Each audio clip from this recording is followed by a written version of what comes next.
Dear students, welcome to my YouTube channel biology by Deepak Nain. जो one shot series हमने start की है, जिसके अंदर हम एनसीईआरटी बायोलॉजी बुक से जो कंप्लीट चैप्टर हैं उनको एक सिंगल वीडियो लेक्चर में कंप्लीट करेंगे। और जिसकी वजह से वीडियो लेंथ लंबी जरूर रहेगी, लेकिन उसमें जो खास बात रहेगी कि सारा जो चैप्टर का कंटेंट है वो एक ही जगह आपको प्रोवाइड किया जाएगा। और साथ में हम केवल जो इम्पोर्टेंट लाइंस हैं, जो गोल्डन लाइंस हैं एनसीईआरटी की, जो एग्जाम पॉइंट ऑफ व्यू से इम्पोर्टेंट है, केवल उन्हीं को डिस्कस करेंगे। और साथ में इस कंटेंट को आपको साथ साथ में नोट करने की या स्क्रीनशॉट की जरूरत नहीं है, क्योंकि जो पीडीएफ फॉर्मेट है इस वीडियो लेक्चर का, वो आपको डिस्क्रिप्शन बॉक्स में उसका जो लिंक है वो प्रोवाइड किया जाएगा। आज हम 11th क्लास बायोलॉजी से चैप्टर नंबर 12 मिनरल न्यूट्रिशन के बारे में स्टडी करेंगे। हम प्लांट्स के अंदर जो अलग अलग प्रकार के माइक्रो एंड मैक्रो न्यूट्रिएंट्स देखेंगे। अलग अलग जो इन न्यूट्रिएंट्स की वजह से होने वाली जो डेफिशिएंसी है, कमी है, उनसे जो सिम्टम्स हैं, जो बीमारियां होती हैं, तो वो देखेंगे। साथ में टॉक्सिसिटी भी देखेंगे। तो स्टार्टिंग में क्या है, methods to study mineral requirement of plants. तो हम प्लांट्स के अंदर क्या क्या जो मिनरल्स हैं, क्या क्या खनिज लवण है उसकी ज़रूरत होती है, उसके लिए अलग अलग मेथड यूज करते हैं। तो उसी में एक हाइड्रोपोनिक्स है। तो ये क्या है, technique of growing plants in A nutrient solution. इसके अंदर क्या किया जाता है, जो प्लांट्स हैं उसको लिक्विड सॉल्यूशन में हम उगाते हैं, उसमें मिट्टी नहीं यूज की जाती बिल्कुल भी। और demonstrated by Julius von Sachs, a prominent German botanist in 1860। तो ये जो टेक्निक है वो सबसे पहले डेमोन्स्ट्रेट की थी, उसको करके दिखाया था किसने, एक जर्मन बोटनिस्ट थे, जर्मन देश के, जो पेड़ पौधों की जानकारी रखते थे, जूलियस वोन सैक। तो उन्होंने सबसे पहले इस टेक्निक के बारे में इंट्रोड्यूस करवाया था। Involve culture of plants in A soil free defined mineral solution. तो इसके अंदर क्या था, प्लांट्स को ऐसे मीडियम में उगाया गया था जो इसमें मिट्टी नहीं थी बिल्कुल भी, सॉइल फ्री था वो। और उसमें मिनरल, जो भी मिट्टी के अंदर एसेंशियल न्यूट्रिएंट्स होते हैं, तो वो लिक्विड फॉर्म में दिए गए थे प्लांट को। Required purified water and mineral nutrient salt. तो इसके अंदर जो वाटर है वो प्योरीफाई, बिल्कुल साफ वाटर है वो चाहिए होता है। और साथ में जो मिनरल न्यूट्रिएंट्स, जो साल्ट, अलग अलग साल्ट होते हैं साल्ट की फॉर्म में, जैसे फास्फोरस है फॉस्फेट साल्ट में, सल्फर है सल्फेट साल्ट की फॉर्म में है, वो यूज किया जाता है। Roots of plant emerged in nutrient solution. तो जो पेड़ पौधे जो हम लगाते हैं, तो उनकी जो रूट्स हैं, जड़ें हैं, उसको मिनरल जो सॉल्यूशन है उनके अंदर डुबो के रखा जाता है, डुबोया जाता है। Elements are added, substituted, removed और गिवन इन वेरिड कंसंट्रेशन। जो अलग अलग एलिमेंट्स हैं, न्यूट्रिएंट्स हैं, वो टाइम टू टाइम उस सॉल्यूशन में ऐड किए जाते हैं। कुछ टाइम के बाद कुछ एलिमेंट्स को रिप्लेस किया जाता है, कुछ नए एलिमेंट उनके अंदर डाले जाते हैं। और हाँ, कुछ एलिमेंट्स को टाइम टू टाइम रिमूव भी किया जाता है, और उनकी कंसंट्रेशन भी चेंज की जाती है प्लांट के लाइफ स्पैन के ऊपर। जिस स्टेज में उसको जिस न्यूट्रिएंट्स की ज़रूरत होती है, तो उनको इन सॉल्यूशन में मतलब इंट्रोड्यूस किया जाता है या फिर उनको रिमूव किया जाता है टाइम टू टाइम। तो इसके सिग्निफिकेंस क्या है, तो mineral solution suitable for plant growth was obtained. तो अलग अलग जो हमने कुछ सब्सटेंस, अलग अलग एलिमेंट्स हैं इस सॉल्यूशन में डाल के प्लांट की ग्रोथ जब हम चेक करते हैं, तो उससे हमको एक ऐसा मिनरल सॉल्यूशन तैयार करने में मदद मिलती है जो कि प्लांट की ग्रोथ को ऑप्टिमम लेवल तक करवा सकता है। Essential elements were identified and their deficiency symptoms discovered। तो इसे क्या पता लगा कि उन एलिमेंट्स के बारे में जानकारी मिली जिससे जो प्लांट ग्रोथ है वो ज़्यादा से ज़्यादा देखी गई, और उनकी कमी की वजह से होने वाली जो सिम्टम्स हैं, लक्षण हैं, उनकी भी जानकारी इसमें मिलती है। क्योंकि जिस भी एलिमेंट की कमी हो जाती है उस न्यूट्रिएंट सॉल्यूशन में, तो उसकी वजह से जो भी सिम्टम हमको दिखाई देते हैं, तो वो पार्टिकुलर सिम्टम्स उसी एक एलिमेंट की वजह से ही होते हैं। For commercial production of vegetable, tomato, seedless, cucumber and lettuce.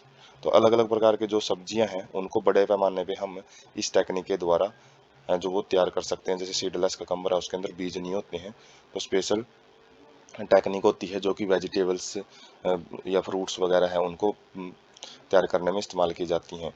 Nutrient solution must be adequately aerated to obtain optimum growth. तो जो न्यूट्रिएंट सॉल्यूशन है उसके अंदर लगातार एयर की भी सप्लाई की जाती है, ताकि जो ग्रोथ है उसको ऑप्टिमल लेवल तक पहुंचाया जा सके। क्योंकि जो रूट्स हैं वो भी रेस्पिरेशन करती हैं, और यदि उनको डायरेक्ट, यदि हम केवल सॉल्यूशन में डुबो के रखें, तो जो वाटर है उसको डिकम्पोज करना स्टार्ट कर देता है, और रूट है वहाँ पे वो गलना शुरू हो जाती हैं। तो एयर की भी लगातार जो सप्लाई है वो की जाती है। तो हम एक पिक से देख सकते हैं। तो इसके अंदर क्या किया जाता है, जो प्लांट्स हैं इनकी रूट्स को हम अलग अलग जो सॉल्यूशन है, पाइपें लगी होती हैं, तो उनके अंदर हम इनको डुबो के रखते हैं। और यहाँ पे देख सकते हैं रूट्स कंप्लीट हैं और कोई भी ऐसा नहीं है कि इसको मिट्टी से निकाला गया है, इसको सॉल्यूशन में डुबो के रखा जाता है। तो ये एक पिक है जिसमें एक आइडिया लगता है, जैसे न्यूट्रिएंट सॉल्यूशन हम नीचे रखते हैं, एक न्यूट्रिएंट पंप होता है जो कि वाटर को एक पाइप के अंदर भेजता है, और पाइप में ही हम जो अलग अलग ये वाइट कलर की ऊपर वाली पिक में आपको पाइप है, तो उसी का एक डायग्रामेटिक रूप है ये। जो रूट्स हैं उनको पानी के अंदर डुबो के, जो न्यूट्रिएंट सॉल्यूशन है उसके अंदर डुबो के रखा जाता है, और साथ में जो एयर है उसका भी ध्यान रखा जाता है। जैसे यहाँ पे एयर स्टोन्स वगैरह होते हैं, और एक एयर पंप होता है जो कि लगातार, जैसे एक्वेरियम में हम एयर पंप लगाते हैं वाटर में ऑक्सीजन की जो फैसिलिटी है वो देने के लिए, इसी प्रकार से इसके अंदर भी एक एयर पंप लगाया जाता है ताकि वाटर में जो एयर की डिजोल्व्ड ऑक्सीजन है वो ज़्यादा से ज़्यादा रहे, ताकि रूट्स हैं वो रेस्पिरेशन कर सकें। ग्रो ट्रे क्या होती हैं, ये अलग अलग ट्रे होती हैं, जो जैसे बर्तन रखने की भी अलग ट्रे होते हैं, तो ट्रे टाइप में होता है ये, जिसके अंदर जो प्लांट्स हैं अलग अलग, उनके लिए कुछ जो पोर्शन बने होते हैं उन्हीं के अंदर प्लांट्स को रखा जाता है। उसके बाद एसेंशियल मिनरल न्यूट्रिशन, मतलब जो जरूरी खनिज लवण है वो कौन से होते हैं। तो minerals present in soil enter plant through roots, जो मिनरल्स जो एब्जॉर्प्शन हमने इससे पिछले चैप्टर में डिस्कस किया था, मिनरल एब्जॉर्प्शन और ट्रांसलोकेशन, तो उसमें देखा था रूट्स के द्वारा इनको एब्जॉर्ब किया जाता है। मोर देन 60 एलिमेंट्स, मतलब 60 एलिमेंट्स को डिफरेंट प्लांट्स के अंदर अभी तक खोजा गया है। और वो 60 एलिमेंट्स कौन से हैं, जो हमने 118 एलिमेंट अभी तक हम खोज कर चुके हैं। जो केमिस्ट्री में पीरियोडिक टेबल पढ़ते हैं उसमें 118 एलिमेंट्स होते हैं, उन्हीं में से 60 एलिमेंट्स को अलग अलग प्लांट्स के अंदर है जो पाया जा चुका है। Some accumulate selenium, some other gold, और किसी के अंदर तो कुछ ऐसे ऐसे एलिमेंट भी देखने को मिल जाते हैं जिनको हम सोच भी नहीं सकते, जैसे सेलेनियम है, और जो गोल्ड है सेलेनियम कुछ मतलब एक हायर एलिमेंट्स होते हैं, बड़ा इनका ज़्यादा मोलिकुलर मास होता है, और गोल्ड है जो वो भी कुछ एलिमेंट्स में, कुछ प्लांट्स में पाया गया है। Some plants growing near nuclear test sites take up radioactive strontium, जैसे स्ट्रोंटियम होता है जो कि सेकंड ग्रुप में आता है, तो ये बड़ा रेडियो एक्टिव एलिमेंट होता है। तो कुछ प्लांट्स जो कि radio active nuclear power plants के पास उगे होते हैं, तो उनके अंदर ये स्ट्रोंटियम भी है वो भी पाया जाता है। Techniques detect mineral even at very low concentration, तो आज हमने ऐसी ऐसी टेक्नोलॉजी हैं वो भी विकसित कर ली हैं जिनके द्वारा हम कोई भी एलिमेंट यदि बिल्कुल वेरी ट्रेस अमाउंट में, बिल्कुल ही कम मात्रा में है, और कम मात्रा की इतनी 10 to 8 ग्राम पर मिलीमोल पर मिलीलीटर, इतनी कम मात्रा को भी हम डिटेक्ट कर सकते हैं कि वो न्यूट्रिएंट वहाँ पे प्रेजेंट है या नहीं है। Are gold and selenium really necessary for plants, तो इसमें क्वेश्चन पूछ रहे हैं कि क्या ये गोल्ड और सेलेनियम है वो प्लांट्स के लिए नेसेसरी है। तो कई बार तो कुछ एलिमेंट्स है वो टॉक्सिसिटी की वजह से प्लांट के अंदर चले जाते हैं, जैसे ये रेडियो एक्टिव स्ट्रोंटियम है, तो ये आसपास की जब सोयल में जाता है तो उसको वाटर के साथ एब्जॉर्ब कर लिया जाता है। तो ज़्यादातर एलिमेंट्स तो इस फॉर्म में भी एब्जॉर्ब कर लिए जाते हैं।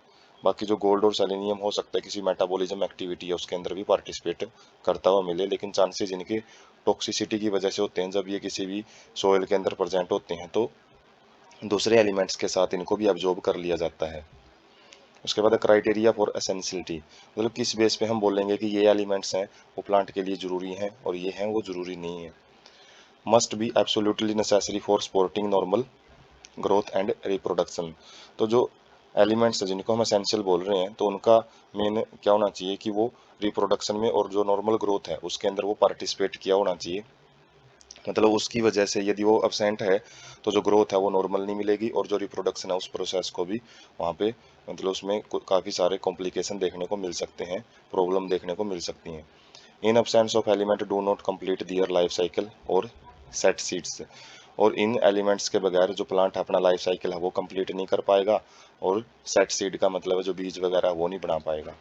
Requirement of element must be specific and not replaceable by another, मतलब जो जरूरत है पौधे को किसी भी एलिमेंट की तो वो स्पेसिफिक होनी चाहिए, उसकी जगह पे कोई दूसरा एलिमेंट है वो उसकी ज़रूरत को पूरा करता नहीं होना चाहिए, तो वो भी एसेंशियल में आ जाता है। जैसे हमें भूख लगी होती है तो हम जो चपाती की जगह पे और भी जो फ्रूट्स वगैरह वो ले सकते हैं, तो एक क्या है वहाँ पे रिप्लेसमेंट है उस चीज़ की। तो उसके द्वारा हम रिप्लेसेबल वो चीज़ है। लेकिन यहाँ पे ऐसा नहीं है कि आयरन की जगह पे हम मैग्नीशियम दे रहे हैं प्लांट को, तो ऐसा रिप्लेसेबल वो चीज़ नहीं होनी चाहिए, उसी को एसेंशियल बोला जाएगा।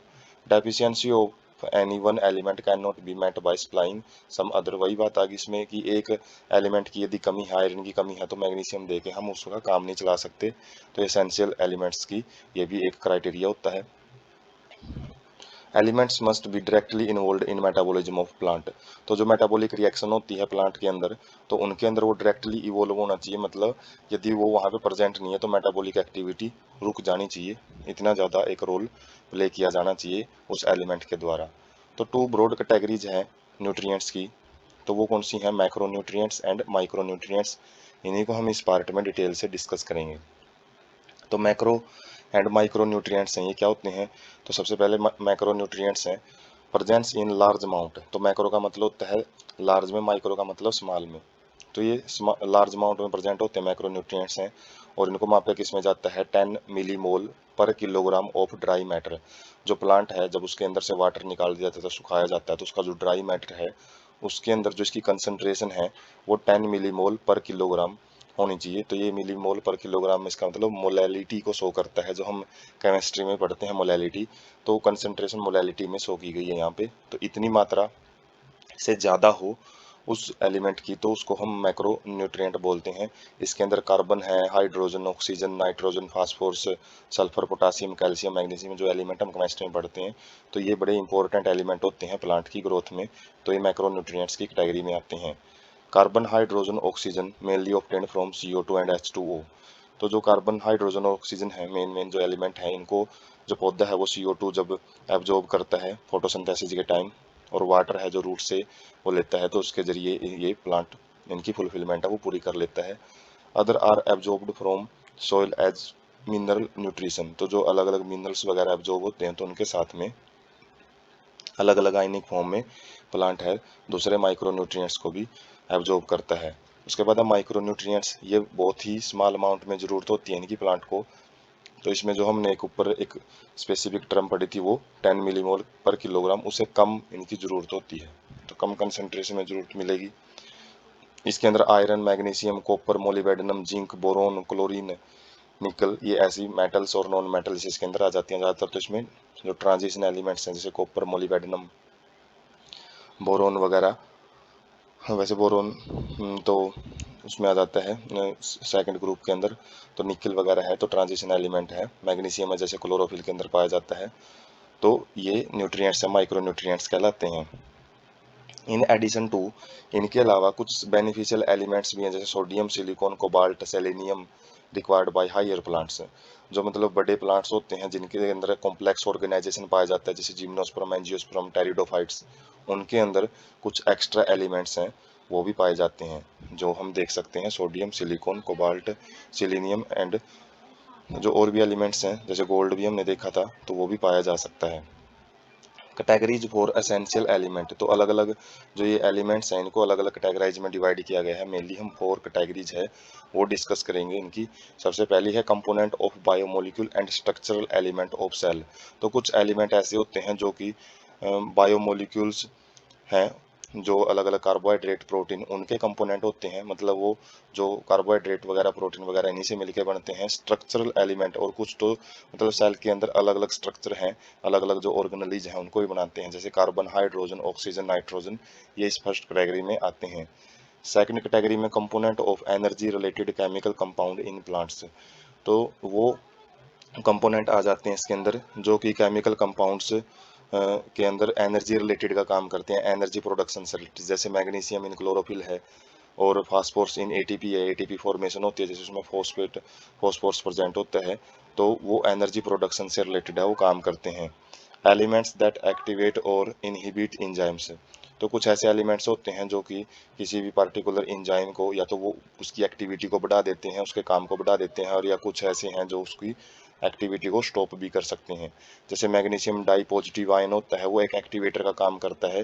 रूबिस्को एक बहुत ही इंपॉर्टेंट इंजाइम होता है, आगे के चैप्टर में हम इसको पढ़ेंगे। And phosphoenol pyruvate carboxylase critical enzyme होते हैं ये किसके अंदर, फोटोसिंथेटिक कार्बन फिक्सेशन, जो फोटोसिंथेसिस होती है उसके अंदर ये बड़े इंपॉर्टेंट एंजाइम होते हैं दोनों। इनमें ये एक्टिवेटर का काम करता है, मैग्नीशियम डाई पॉजिटिव होता है जो, जबकि जिंक है जो एक एक्टिवेटर का काम करता है अल्कोहल डिहाइड्रोजिनेज के अंदर and molybdenum of nitrogenase during nitrogen metabolism. जो जिंक डाई पॉजिटिव होता है ये भी एक एक्टिवेटर का काम करता है, किस एंजाइम को एक्टिवेट करता है, ये अल्कोहल डिहाइड्रोजिनेज को। और जो मोलिबेडनम है इसी प्रकार से जो नाइट्रोजिनेज, जो नाइट्रोजन फिक्सेशन के अंदर काम आता है, तो उसके अंदर भी ये इंपॉर्टेंट रोल प्ले करता है। उसके बाद फोर्थ जो कैटेगरी है वो एलिमेंट्स जो कि ऑस्मोटिक पोटेंशियल है सेल का उसको चेंज कर सकते हैं, मतलब जो आयन बैलेंस है, ऑस्मो रेगुलेशन है, उसमें ये इंपॉर्टेंट रोल प्ले करते हैं। और इसके अंदर जो पोटासियम है वो opening and closing of stomata है जैसे उसमें रोल प्ले करेगा। और जो opening and closing of stomata water की जो अमाउंट होती है उसको कंट्रोल करके रखता है। और वाटर कम ज़्यादा होएगा तो जाहिर सी बात है जो ऑस्मोटिक कंसंट्रेशन है वो भी कम ज़्यादा होती है। Mineral determine water potential of the cell, जो अलग अलग मिनरल्स होते हैं वो वाटर पोटेंशियल है जो सेल का उसको भी कंट्रोल करते हैं कि कितना जो वाटर पोटेंशियल, जैसे हमने पिछले चैप्टर में डिस्कस किया था वाटर पोटेंशियल, यही ऑस्मोसिस के लिए बड़ा रोल प्ले करता है, ट्रांसपोर्ट ऑफ जो मटेरियल्स है उसमें रोल प्ले करेगा। तो ये चार कैटेगरीज होती हैं एसेंशियल एलिमेंट्स की। तो उसके बाद है एसेंशियल एलिमेंट्स, जैसे हमने देखे हैं इनकी चार कैटेगरी। कुछ बायोमोलिक्यूल के कंपोनेंट होते हैं जैसे हाइड्रोजन, नाइट्रोजन, ऑक्सीजन। कुछ ऐसे हैं जो एनर्जी रिलेटेड फंक्शन करते हैं जैसे मैग्नीशियम, फास्फोरस हैं, एटीपी के अंदर होता है, मैग्नीशियम क्लोरोफिल के अंदर देखा है। तो यहाँ से एक हम समराइज कर सकते हैं जो चारों ग्रुप हमने पढ़े हैं, कुछ एक्टिवेट और इनहिबिट कर सकते हैं एंजाइम्स को जैसे जिंक और मैग्नीशियम, और कुछ ऑस्मोटिक पोटेंशियल का वो काम करते हैं सेल के अंदर जैसे पोटासियम होता है। अब जो रोल और फंक्शन है जो मैक्रोन्यूट्रिएंट्स प्लांट बॉडी में प्ले करते हैं, मतलब जो मैक्रोन्यूट्रिएंट्स हैं वो कहाँ कहाँ पे ज़रूरत होती है वो देखेंगे। और उसे जो नेक्स्ट स्लाइड है उसमें हम माइक्रोन्यूट्रिएंट्स के रोल हैं वो पढ़ेंगे। तो स्टार्ट करते हैं। जो मैक्रोन्यूट्रिएंट्स हैं उनके अंदर सबसे पहले नाइट्रोजन से। तो नाइट्रोजन की सारे जो मैक्रोन्यूट्रिएंट्स होते हैं वो उसमें सबसे ज़्यादा ज़रूरत होती है। और इसको मेनली जो प्लांट्स है वो कैसे एब्जॉर्ब करता है, रूट्स के जरिए ही। हालांकि एटमॉस्फेयर में भी नाइट्रोजन काफ़ी मात्रा में प्रेजेंट होती है लेकिन वो नाइट्रोजन किसी काम की नहीं होती। तो जो नाइट्रोजन है वो रूट्स के जरिए एब्जॉर्ब की जाती है। अलग अलग जो बैक्टीरिया, राइजोबियम बैक्टीरिया होते हैं तो वो इनको एब्जॉर्ब करवाने में मदद करते हैं। तो जैसे किस फॉर्म में एब्जॉर्ब की जाती है, नाइट्राइट की फॉर्म में, नाइट्रेट की फॉर्म में। तो NO3 नेगेटिव होता है वो नाइट्राइट होता है, और जो NO2 नेगेटिव वो नाइट्रेट होता है, और अमोनियम आयन होता है जो उसकी फॉर्म में भी जो नाइट्रोजन है वो एब्जॉर्ब की जाती है। Required by all parts of A plant, जो जितने भी प्लांट पार्ट होते हैं उनके अंदर सबके अंदर ज़रूरत होती है, लेकिन ज़्यादा ज़रूरत मेरिस्टेमेटिक टिश्यू, मतलब जो डिवाइडिंग सेल्स होती हैं जो लगातार डिवाइड करती रहती हैं, रूट और शूट एपिक्स पे पाई जाती हैं, तो उनके अंदर ज़्यादा पाया जाता है ये। और मेटाबॉलिकली एक्टिव सेल, मतलब जो सेल ज़्यादा रिएक्शन करती हैं उनके अंदर ज़्यादा कुछ ना कुछ फॉर्मेशन वगैरह होता रहता है, उनके अंदर भी जो नाइट्रोजन है वो ज़्यादा पाया जाएगा। इसके अलावा जो नाइट्रोजन है वो प्रोटीन है, न्यूक्लिक एसिड है, RNA, DNA, विटामिन्स और हार्मोन्स है, इनके अंदर भी एक इम्पोर्टेंट कंपोनेंट का काम करता है। जैसे प्रोटीन के अंदर हमने अमाइनो एसिड में देखा था, अमाइनो ग्रुप प्रेजेंट होता है। और न्यूक्लिक एसिड में जो नाइट्रोजीनियस बेस होते हैं, एडेनिन, ग्वाइनिन, थाइमिन, साइटोसिन और यूरेसिल, पायरिन, प्यूरिन और पायरिमिडिन, तो उनके अंदर भी जो नाइट्रोजन है वो एक कंपोनेंट का काम करता है। उसके बाद है फॉस्फोरस। तो फॉस्फोरस को फॉस्फेट आयंस के रूप में एब्जॉर्ब किया जाता है, जैसे HPO2 4 नेगेटिव और HPO4 2 नेगेटिव। तो ये फॉस्फेट की अलग अलग फॉर्म होती हैं, तो उनके रूप में एब्जॉर्ब किया जाता है इसको रूट्स के द्वारा। कंस्टिट्यूएंट ऑफ सेल मेम्ब्रेन, तो ये सेल मेम्ब्रेन का एक इंपॉर्टेंट कंपोनेंट होता है। जैसे हम फॉस्फोलिपिड पढ़ते हैं वो प्लाज्मा मेम्ब्रेन में पाया जाता है। और कुछ प्रोटीन है उनके अंदर अमाइनो एसिड होते हैं वो भी फॉस्फोरस को लिए होते हैं। और जो न्यूक्लिक एसिड में फॉस्फेट एक ग्रुप होता है जो कि एक बैकबोन का काम करता है शुगर के साथ मिलके। और साथ में जो न्यूक्लियोटाइड्स हैं वो न्यूक्लिक एसिड के अंदर ही पाए जाते हैं। जो चेन के अंदर जो एक मोनोमर यूनिट होती है, जो चेन से मिलके बने होते हैं जो DNA RNA है, तो उनके अंदर एक मोनोमर यूनिट होती है, वो न्यूक्लियोटाइड होती है। मोनोमर यूनिट मतलब जो एक बिल्डिंग ब्लॉक का काम करे, जो एक के बाद एक लग के किसी बड़ी चीज़ को बनाते हैं। जैसे ईंटों से दीवार बनती है तो इसी तरीके से न्यूक्लियोटाइड से DNA RNA बनते हैं, प्रोटीन अमाइनो एसिड से बनते हैं, और जो हमने बायोमोलिक्यूल में देखा है ये चीज़। और required for all phosphorylation reaction, मतलब जिसमें फॉस्फोरस का एडिशन है, रिमूवल है, तो उनके अंदर जैसे ATP सिंथेसिस है तो फास्फोरस का एडिशन होता है, और उसके बाद जो ब्रेक करता है तो एनर्जी रिलीज करता है। तो फॉस्फोरस वहाँ पे भी एक इम्पोर्टेंट कंपोनेंट के रूप में काम करता है। उसके बाद है पोटेशियम। तो पोटेशियम को के पॉजिटिव आयंस के रूप में एब्जॉर्ब किया जाता है, required in more abundant quantities इन, और इसकी भी ज़्यादा ज़रूरत मेरिस्टेमेटिक टिश्यू में जो डिवाइडिंग सेल्स होती हैं उनके अंदर ज़रूरत होती है। बर्ड्स जो मुकुलन होते हैं, जहाँ से जो ब्रांच वगैरह है या फिर जो फ्लावर वगैरह है वो निकलता है, पत्तों में भी पाया जाता है। और रूट टिप्स, वही है मेरिस्टेमेटिक रीजन होता है रूट टिप्स भी, जो कि मिट्टी के अंदर जो रूट्स हैं उनकी ग्रोथ करवाने में मदद करता है। एनायन कटायन का मतलब है पॉजिटिव और नेगेटिव चार्ज है सेल के अंदर, आयन बैलेंस में भी ये मदद करता है। इन प्रोटीन सिंथेसिस, मतलब प्रोटीन को बनाने में मदद करेगा। Opening and closing of stomata, जो स्टोमेटा की ओपनिंग और क्लोजिंग होगी तो उसी बेस पे वाटर कंटेंट है उसको रेगुलेट किया जाता है, और वाटर कंटेंट के बेस पे ही टर्जिडिटी ऑफ सेल, जो सेल्स की जो उनके अंदर जो मजबूती है वो वाटर ही प्ले करता है। यदि वाटर वहाँ से निकल जाता है तो सेल हैं जो वो थोड़ी सी कमज़ोर हो जाती हैं। यदि से उनके अंदर वाटर अच्छा ढंग से उसके अंदर प्रेजेंट है तो वो टर्जिड रहती हैं, वो कठोर रहती हैं। और इसके साथ में कुछ एंजाइम्स हैं उनकी भी एक्टिवेशन करता है, उनको ये काम करने में मदद करता है, उनकी एक्टिविटी को बढ़ा के रखता है। उसके बाद है कैल्शियम।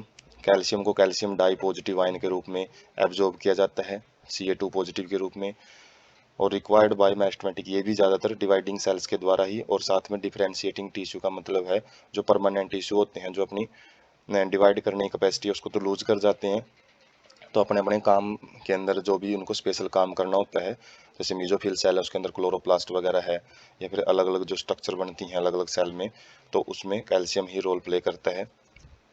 ड्यूरिंग सेल डिवीजन, जो हमने माइटोसिस और मियोसिस पढ़ा है तो उनके अंदर जो सेल वाल बनती है, माइटोसिस के बाद साइटोकाइनेसिस होता है जिसमें, तो प्लांट्स के अंदर सेल वाल बनती है सेल प्लेट के द्वारा, और साथ में मिडल लैमेला बनता है जो दो सेल्स के बीच में एक स्ट्रक्चर का, एक सिमेटिक मटेरियल का काम करता है, तो उसको भी कैल्शियम ही बनाता है।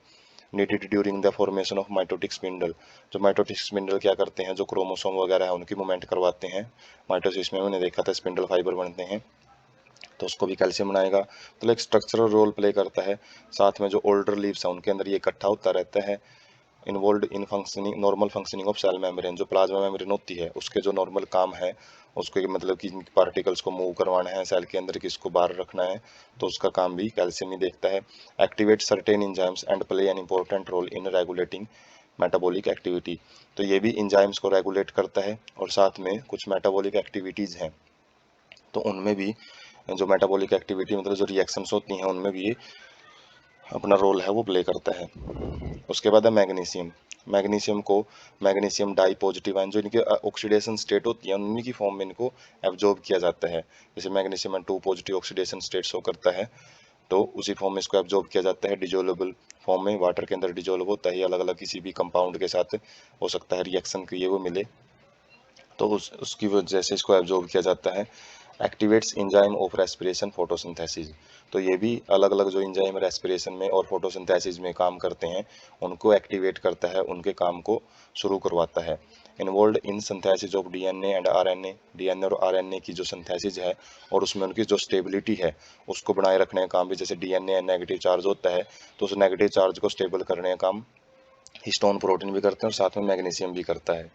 Constituent of ring structure of chlorophyll, जो क्लोरोफिल एक इंपॉर्टेंट कंपोनेंट होता है जिसके द्वारा प्लांट्स फोटोसिंथेसिस कर पाते हैं, तो उसमें बहुत बार ये बड़े बड़े एग्जाम में पूछे जाते हैं क्वेश्चन कि भाई क्लोरोफिल के अंदर कौन सा एलिमेंट प्रेजेंट होता है, तो मैग्नीशियम भी होता है, और एक आगे हम आयरन देखेंगे माइक्रोन्यूट्रिएंट्स वो भी पाया जाता है। Helps to maintain ribosome structure, जो राइबोसोम की स्ट्रक्चर होती है जिसमें एक लार्ज सब यूनिट एक स्मॉल सब यूनिट होती है, तो उन स्ट्रक्चर को मेंटेन करने का काम भी राइबोसोम का मैग्नीशियम का होता है। उसके बाद है सल्फर। सल्फर को सल्फेट आयन की फॉर्म में एब्जॉर्ब किया जाता है SO4 2 नेगेटिव, और ये 2 अमाइनो एसिड में पाया जाता है सल्फर, तो सिस्टीन और मिथियोनिन इनके अंदर ज़्यादा पाया जाता है। और मेन कंस्टिट्यूएंट मतलब कहाँ पे ज़्यादा पाया जाएगा, कुछ सेवरल कोएंजाइम का काम करता है, जैसे हमने बायोमोलिक्यूल्स में देखा है एंजाइम के अलग अलग पार्ट होते हैं, तो उसमें कोएंजाइम का काम करता है, जिसमें हमने अलग अलग जो मेटल्स वगैरह हैं वो देखी थी और कुछ ग्रुप देखे थे। तो विटामिन्स के अंदर भी पाया जाता है, जैसे थाइमिन है, बायोटिन है, कोएंजाइम, ये अलग अलग विटामिन्स होती हैं। और फेरोडोक्सिन भी एक सब्सटेंस होता है जो आयरन का बना होता है, उसके अंदर भी ये पाया जाता है। उसके बाद है रोल ऑफ माइक्रो न्यूट्रिएंट्स। तो माइक्रो न्यूट्रिएंट्स है वो क्या क्या काम करते हैं प्लांट के अंदर वो देखेंगे। जैसे आयरन है सबसे पहला माइक्रोन्यूट्रिएंट, ये ferric ion Fe3 positive form में एब्जॉर्ब किया जाता है, और जबकि Fe2 पॉजिटिव होता है वो फेरस आयन उसको बोलते हैं। Required in larger amount in comparison to other, जो बाकी के माइक्रोन्यूट्रिएंट्स हैं उनमें सबसे ज़्यादा आयरन की ही ज़रूरत होती है प्लांट को। इंपॉर्टेंट कंस्टिट्यूएंट ऑफ प्रोटीन, कहाँ कहाँ पे इस्तेमाल होता है ये जो प्रोटीन है उसको बनाने में भी इस्तेमाल होता है। और इन ट्रांसफर ऑफ, तो उसमें क्या करता है ये इलेक्ट्रॉन का ट्रांसफर करता है। तो इसमें फेरोडोक्सिन एंड साइटोक्रोम्स अलग अलग जो इलेक्ट्रॉन ट्रांसपोर्ट चेन है उनके अंदर ये कॉम्प्लेक्स का काम करते हैं, तो उनके अंदर इलेक्ट्रॉन ट्रांसपोर्ट में मदद करता है, जिससे एटीपी सिंथेसिस की जाती है। और साथ में ऑक्सीडेशन कैसे होती है, इसमें जो Fe2 पॉजिटिव फॉर्म होती है तो उसको Fe3 पॉजिटिव फॉर्म में, जैसे एब्जॉर्ब तो Fe3 पॉजिटिव में किया जाता है, इसलिए रिवर्सली ऑक्सीडाइज्ड का मतलब है कि कई बार जो Fe2 पॉजिटिव फॉर्म है वो Fe3 पॉजिटिव में ऑक्सीडेशन स्टेट है वो बढ़ती है, तो इलेक्ट्रॉन ट्रांसपोर्ट में मदद करता है, इलेक्ट्रॉन ट्रांसफर में। Activates catalase enzyme and is essential for the formation of chlorophyll, तो कुछ ऐसे कैटालेज एंजाइम का मतलब है जो किसी भी रिएक्शन को कैटालिस्ट का काम करेंगे, कैटालिस्ट रिएक्शन रेट को फास्ट करते हैं, और साथ में कुछ ब्रेक डाउन वगैरह है उसमें मदद करते हैं। जैसे क्लोरोफिल है हमने पढ़ा है मैग्नीशियम एक कंस्टिट्यूएंट का काम करता है, साथ में आयरन भी प्रेजेंट होता है उसमें।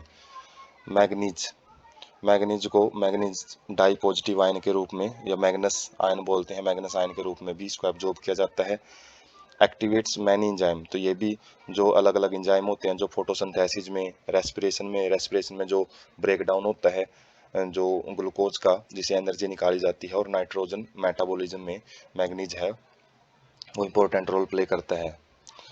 And split water to liberate oxygen during photosynthesis, और साथ में ये जो फोटोसिंथेसिस है उसके अंदर जो वाटर है, वाटर के मॉलिक्यूल को स्प्लिट करके उसमें से ऑक्सीजन है और उसको हाइड्रोजन में जो प्रोटॉन है वो बनाता है, जो हम आगे के टॉपिक में जो फोटोसिंथेसिस रहेगा चैप्टर उसमें हम इसके बारे में डिस्कस करेंगे। बोरोन, बोरोन भी बोरिक एसिड होता है, जैसे बोरिक आयन बोल सकते हैं BO3 नेगेटिव आयन, और इसी का एक डाइमर फॉर्म हो सकती है तो B4O7 2 नेगेटिव, तो इस फॉर्म में ये एब्जॉर्ब किए जाते हैं। Required for uptake and utilization of Ca2 positive, तो साथ में जो बोरोन है ये कैल्शियम डाई पॉजिटिव आयन होते हैं, उनकी अपटेक में, उसको एब्जॉर्ब करने में और उसके यूटिलाइजेशन में भी मदद करता है। तो यहाँ से एक आइडिया ये मिलता है कि यदि बोरोन की यदि कमी हो जाए तो उसमें साथ में प्लांट में कैल्शियम की भी कमी देखने को मिलेगी, क्योंकि यदि हम बाहर से कैल्शियम दे रहे हैं पौधे को लेकिन बोरोन उसको सप्लाई नहीं कर रहे तो कैल्शियम वो एब्जॉर्ब भी नहीं कर पाएगा। तो इसलिए एक माइक्रोन्यूट्रिएंट या फिर मैक्रोन्यूट्रिएंट एक दूसरे के एब्जॉर्प्शन में भी और उसके यूटिलाइजेशन मतलब उसके उपयोग में भी मदद करते हैं। तो काम क्या करता है बोरोन, जो मेम्ब्रेन की फंक्शनिंग है, प्लाज्मा मेम्ब्रेन का जो काम है वो देखता है। पोलन जर्मिनेशन, जो पोलिनेशन होता है जिसमें पोलन ग्रेन है वो स्टिग्मा से, जो पोलन एंथर से स्टिग्मा पे पहुंचते हैं, और जैसे स्टिग्मा पे पहुंचते हैं तो उनके अंदर एक ट्यूब निकलनी स्टार्ट हो जाती है, तो वो ट्यूब को निकालने में बोरोन है वो मदद करता है। और जो लैब होती हैं, लैब के अंदर जब हम पोलन जर्मिनेशन एक्सपेरिमेंट देखते हैं तो उसके अंदर भी जो बोरिक एसिड यूज किया जाता है वो भी इसी कॉन्सेप्ट की वजह से यूज किया जाता है, जो कि उसकी मदद करता है पोलिनेशन का, पोलन ट्यूब है उसको निकालने में। उसके बाद बोरोन है वो सेल इलोंगेशन और सेल डिफरेंशिएशन, जो सेल की लंबाई है उसको गेन करवाने में, और जो सेल डिफरेंशिएशन का मतलब सेल का जो अलग अलग काम है वो अलग अलग बंटवारा करने में भी मदद करता है। और उसके अलावा जो कार्बोहाइड्रेट ट्रांसलोकेशन होता है, जो सुक्रोज वगैरह होता है, जो हमने इसे पिछले चैप्टर में डिस्कस किया था कि फिलोएम है वो कैसे फूड को ट्रांसपोर्ट करता है, तो उसमें भी जो कार्बोहाइड्रेट है, कार्बोहाइड्रेट का ट्रांसलोकेशन उसमें बोरोन है वो मदद करता है। उसके बाद है zinc, zinc di positive ion के रूप में ऑब्टेन किया जाता है प्लांट के द्वारा, और ये क्या करता है, वेरियस इंजाइम्स हैं स्पेशली कार्बोक्सिलेज इंजाइम, उनमें मदद करता है, उनकी एक्टिवेशन में मदद करता है। और साथ में जो ऑक्जिन है एक प्लांट ग्रोथ हार्मोन होता है जिससे प्लांट की ग्रोथ है वो बहुत ज़्यादा बढ़ जाती है। ऑक्जिन जो कि ज़्यादातर मेरिस्टेमेटिक रीजन में पाया जाता है, जब प्लांट ग्रोथ रेगुलेटर वाला चैप्टर देखेंगे हम तो उसमें हम पढ़ेंगे इसके बारे में, ऑक्जिन के बारे में। तो उसमें भी उसकी जो सिंथेसिस है उसको बनाने में जिंक का रोल रहता है। उसके बाद है कॉपर, कॉपर को क्यूप्रिक आयन Cu2 पॉजिटिव होता है, और एक क्यूप्रस आयन होता है वो Cu सिंगल जो पॉजिटिव चार्ज होता है Cu पॉजिटिव वो होता है क्यूप्रस आयन, तो ये क्यूप्रिक आयन के रूप में एब्जॉर्ब किया जाता है। Essential for the overall metabolism in plants. तो जो मेटाबॉलिज्म रिएक्शन होती है प्लांट के अंदर, उनके अंदर इसका इंपॉर्टेंट रोल रहता है। जो भी केमिकल रिएक्शन प्लांट में होती हैं तो उनमें कहीं ना कहीं अपना रोल है, ये प्ले करता है। Associate with certain enzyme involve in redox reaction. तो रेडॉक्स रिएक्शन में कुछ इंजाइम्स होते हैं, रेडॉक्स मतलब ऑक्सीडेशन रिडक्शन जिनमें होती हैं, तो उन इंजाइम्स को जो ऑक्सीडो रिडक्टेज इंजाइम होते हैं उनके साथ ये मिला हुआ पाया जाता है। और साथ में reversibly oxidized from CO2 positive to Cu positive to Cu2 positive. तो जो कई बार जो क्यूप्रस आयन से क्यूप्रिक आयन जब बनता है तो ऑक्सीडाइज होता है। रिवर्सिबली ऑक्सीडाइज का मतलब है जैसे अब जो तो इसको CO2 पॉजिटिव के रूप में किया गया था, लेकिन ये Cu पॉजिटिव भी बना लेता है, मतलब इसका रिडक्शन भी हो सकता है, उसी को रिवर्सिबली ऑक्सीडाइज बोलते हैं। और रिवर्सिबली में इक्विलिब्रियम भी शो किया जाता है, मतलब दोनों फॉर्म में ऑक्सीडेशन रिडक्शन में जा सकता है। उसके बाद है मोलिबेडनम। तो मोलिबेडनम को मोलिबेडेट आयंस की फॉर्म में एब्जॉर्ब किया जाता है, जिसका फार्मूला है MO और O2। MO मोलिबेडनम का सिंबल है, और जबकि जो O2 है ये ऑक्सीजन है, और ये एक कॉम्प्लेक्स फॉर्म में है। जैसे सल्फेट हमने देखा था तो वहाँ पे 2 नेगेटिव था, यहाँ पे 2 पॉजिटिव है। तो अलग अलग फॉर्म में अलग अलग जो न्यूट्रिएंट्स है वो एब्जॉर्ब किए जाते हैं, और ये इंपॉर्टेंट रोल कहाँ प्ले करता है। Components of several enzyme nitrogenase and nitrate reductase which participate in nitrogen metabolism. Nitrogen का जो यूज होता है प्लांट के अंदर, जो अलग अलग रिएक्शन में पार्टिसिपेट करता है नाइट्रोजन, उसकी अलग अलग फॉर्म होती है। जैसे नाइट्रोजिनेज है, ये इंजाइम इनकी मदद करते हैं। जैसे नाइट्रेट रिडक्टेज है, ये भी इंजाइम है। तो उन इंजाइम का एक इंपॉर्टेंट कंपोनेंट के रूप में पाया जाता है।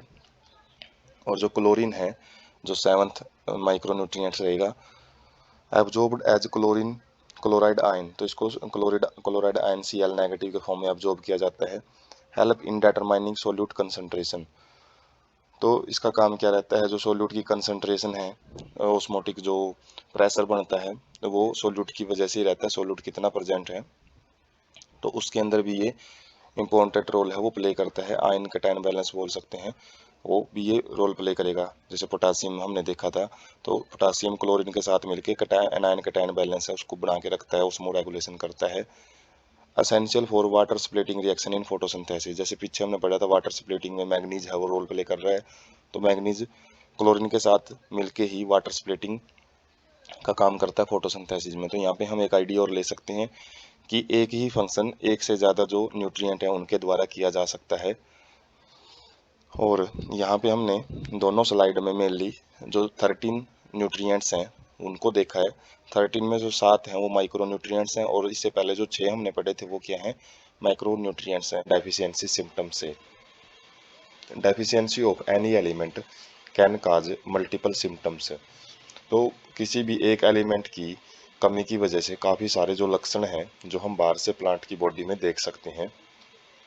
Same symptoms may be caused by deficiency of one of several different elements. जैसे हमने पिछले पार्ट में अलग अलग जो माइक्रो और मैक्रो न्यूट्रिएंट्स के फंक्शन देखे थे, तो उसमें एक फंक्शन है वो कई एलिमेंट्स के द्वारा किए जाते हैं, और जाहिर सी बात है तो एक सिम्टम है जो वो एक या एक से अधिक एलिमेंट्स की डेफिशिएंसी की वजह से हो सकता है। Different response of different plant to deficiency of same element. अलग अलग जो प्लांट है वो एक ही एलिमेंट की डेफिशिएंसी के अलग अलग लक्षण है वो दिखा सकते हैं। To identify deficiency elements has to study all symptoms developed in various plant parts. तो किसी भी डेफिशिएंसी सिम्टम्स को समझने के लिए एलिमेंट्स के द्वारा किए जाने वाले जो अलग अलग इफेक्ट हैं, जो अलग अलग लक्षण हैं उसकी कमी से, वो अलग अलग पार्ट्स में देखे जाते हैं। डेफिशिएंसी सिम्टम्स सोन इंक्लूड, तो डेफिशिएंसी सिम्टम्स में क्या क्या जो लक्षण है वो दिखाई दे सकते हैं। जैसे क्लोरोसिस है, क्लोरोसिस का मतलब है लॉस ऑफ क्लोरोफिल।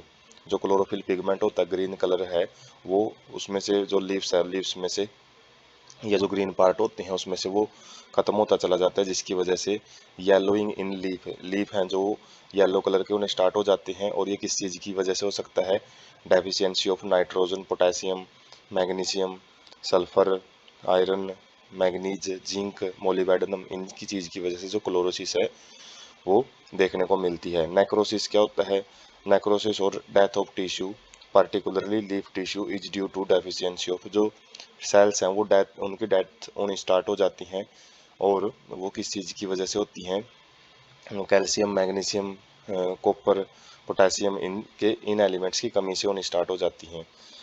और क्या सिम्टम है, स्टंट प्लांट ग्रोथ, प्लांट की ग्रोथ है वो रुक जाती है, प्लांट बोना रह जाता है, premature fall of leaves and bud and, तो जो पत्ते हैं वो टाइम से पहले गिरना शुरू हो जाते हैं, और बड्स हैं, बड भी मतलब जो अच्छे ढंग से उनको मैच्योर होना है, टहनी वगैरह बनानी है, लेकिन उससे पहले ही वो गिरना शुरू हो जाते हैं। Inhibition of cell division due to lack और low level of nitrogen, potassium, sulphur, molybdenum, तो सेल डिवीजन है जो जो कि सेल डिवाइड करते हैं, अपने नंबर इंक्रीज करते हैं, वो भी रुक जाता है। किस चीज़ की वजह से, या फिर किसकी कमी होने की वजह से, नाइट्रोजन, पोटेशियम, सल्फर है, मोलिब्डेनम है, उनकी वजह से। डिले फ्लावरिंग, फ्लावरिंग में भी टाइम है जो वो काफ़ी टाइम ले लेता है। जैसे नॉर्मल फ्लावरिंग होती है तो फ्लावरिंग लेट होती है, फ्लावर लेट खिलते हैं पौधे में, due to low concentration of nitrogen, sulphur, molybdenum. तो यहाँ पे हम देख सकते हैं जो एक ही प्रकार के जो सिम्टम हैं वो अलग अलग एलिमेंट्स की कमी से वो दिखाई देते हैं प्लांट में। उसके बाद है कुछ सिम्टम्स को हम स्पेशल, जो बोरोन के सिम्टम्स हैं उनकी कमी से होने वाले सिम्टम्स हैं, आयरन की कमी से कौन से सिम्टम्स होते हैं, तो अलग अलग हम यहाँ पे भी देख सकते हैं। जो एरोज है, जैसे बोरोन की कमी से जो बडिंग है, जो बड स्टेज होती है वहाँ पे effect budding and flowering and fruit setting, तो ये अलग अलग जो सिम्टम्स हैं वो हम यहाँ से एक एक डिटेल में जो पॉइंट्स हैं वो देख सकते हैं। जैसे फॉस्फोरस है, फॉस्फोरस की वजह से जो कलर ऑफ लीफ होता है वो पर्पल कलर का हो जाता है, और यहाँ पे हम अलग अलग कलर है, जैसे क्लोरोसिस है वो आयरन की वजह से हो सकता है, जिसमें जो पत्ता है वो येलो कलर का हो जाता है, और कुछ डॉट्स वगैरह होते हैं पोटेशियम की कमी से देखने को मिल सकते हैं। तो हम इसके अंदर अलग अलग प्रकार की जो न्यूट्रिशन डेफिशिएंसी है लीफ में, उनके कुछ सिम्टम्स हैं वो यहाँ से समझ सकते हैं। उसके बाद है deficiency symptoms of essential elements, जो एसेंशियल एलिमेंट्स हैं उनकी डेफिशिएंसी से क्या क्या सिम्टम्स होते हैं। तो plant growth is retarded during limited supply of an essential element, as element has one or more specific structural or functional role in plants। Plant की जो ग्रोथ है वो रुक जाती है जब जो सप्लाई है एसेंशियल एलिमेंट की वो कम कर दी जाती है, क्योंकि जो एलिमेंट्स हैं वो एक या एक से अधिक जगह पे अपना जो स्ट्रक्चरल मतलब, या तो किसी भी कंपोनेंट की स्ट्रक्चर बनाते हुए मिलेंगे, या फिर जो फंक्शनल रोल है, अलग अलग जो रिएक्शन है उनमें वो पार्टिसिपेट करते हैं। तो जहाँ जहाँ पे वो अपना काम करते हैं तो वो सारे काम है वो रुक जाते हैं।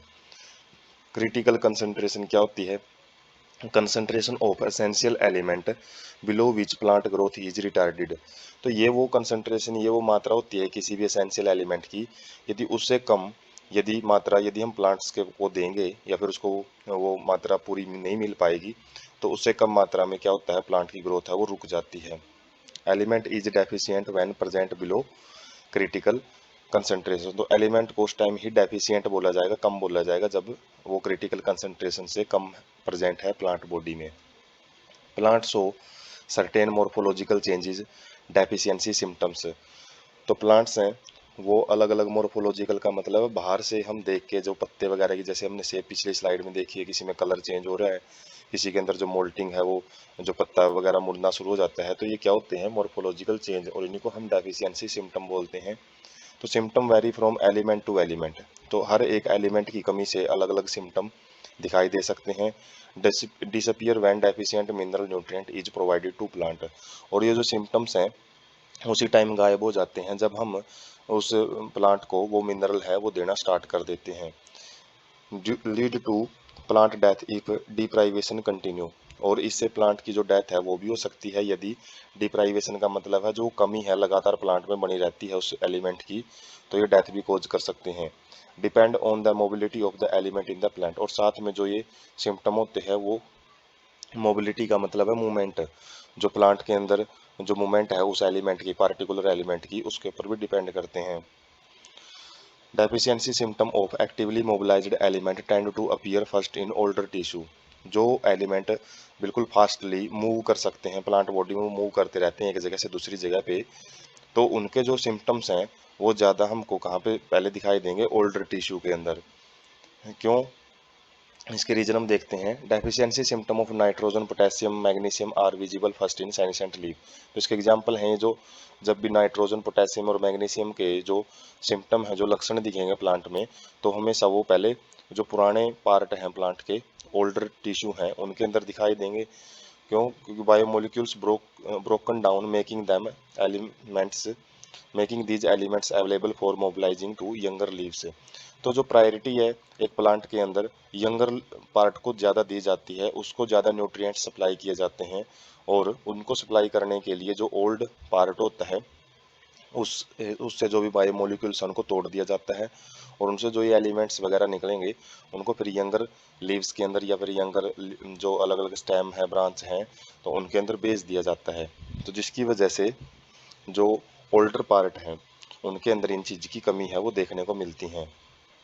Deficiency of relatively immobile elements tend to appear first in young tissue. तो जो इमोबाइल का मतलब है जो एलिमेंट मूव नहीं कर सकते, तो उनकी जो कमी है वो यंग टिश्यू में देखने को मिलती है।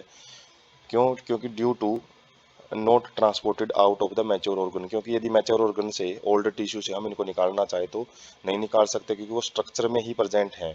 वो इस तरीके से वहाँ पे बंधे हुए हैं कि उनको हम चाह के भी नहीं निकाल पाएंगे। जैसे एग्जांपल है सल्फर और कैल्शियम है, ये स्ट्रक्चरल कंपोनेंट, मतलब ये जो ओल्डर टिश्यू है उसकी स्ट्रक्चर में ही प्रेजेंट होते हैं, ऐसे किसी कंपोनेंट के रूप में नहीं पाए जाते। वो एक स्ट्रक्चर में ही रहेंगे। क्या जैसे कोई ऑर्गेनली बनाएंगे या फिर कोई सेल स्ट्रक्चर में अलग अलग, जैसे प्लाज्मा मेम्ब्रेन उसमें प्रेजेंट होंगे, जिसकी वजह से उनको इजिली हम मूव नहीं कर सकते, और जिसकी वजह से ये जो यंगर टिश्यू हैं उनको यदि बाहर से ये सप्लाई नहीं की जा रही है, इनकी बाहर से कमी है, तो वो उनके जो सिम्टम है वो फर्स्ट यंगर टिश्यू में ही अपीयर होते हैं। तो यहाँ से एक आइडिया मिलता है कि जो मोबिलाइज्ड एलिमेंट होते हैं उनकी कमी के जो लक्षण हैं वो ओल्डर टिश्यू में दिखाई देंगे, और जो इमोबलाइज हैं, जो मूव नहीं कर सकते, उनके जो सिम्टम है वो यंगर टिश्यू में दिखाई देते हैं। Mineral nutrition has great significance and important to agricultural and horticulture. तो जो मिनरल न्यूट्रिशन है, यदि हमको इनकी अच्छी प्रॉपर जानकारी है तो इनके हम अलग अलग फील्ड में, जैसे खेती बाड़ी में और जो हॉर्टिकल्चर मतलब जो फलों की खेती होती हैं, तो उनके अंदर भी हम इस नॉलेज का यूज करके वहाँ पे बहुत सारी जो डिजीज है उनको रोक सकते हैं। उसके बाद है टॉक्सिसिटी ऑफ माइक्रोन्यूट्रिएंट्स। टॉक्सिसिटी क्या होती है?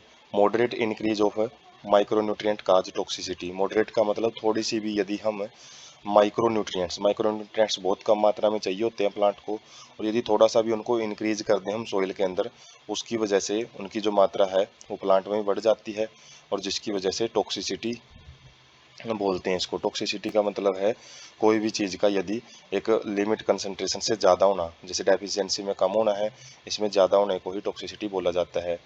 Elements are optimum at narrow range of concentration.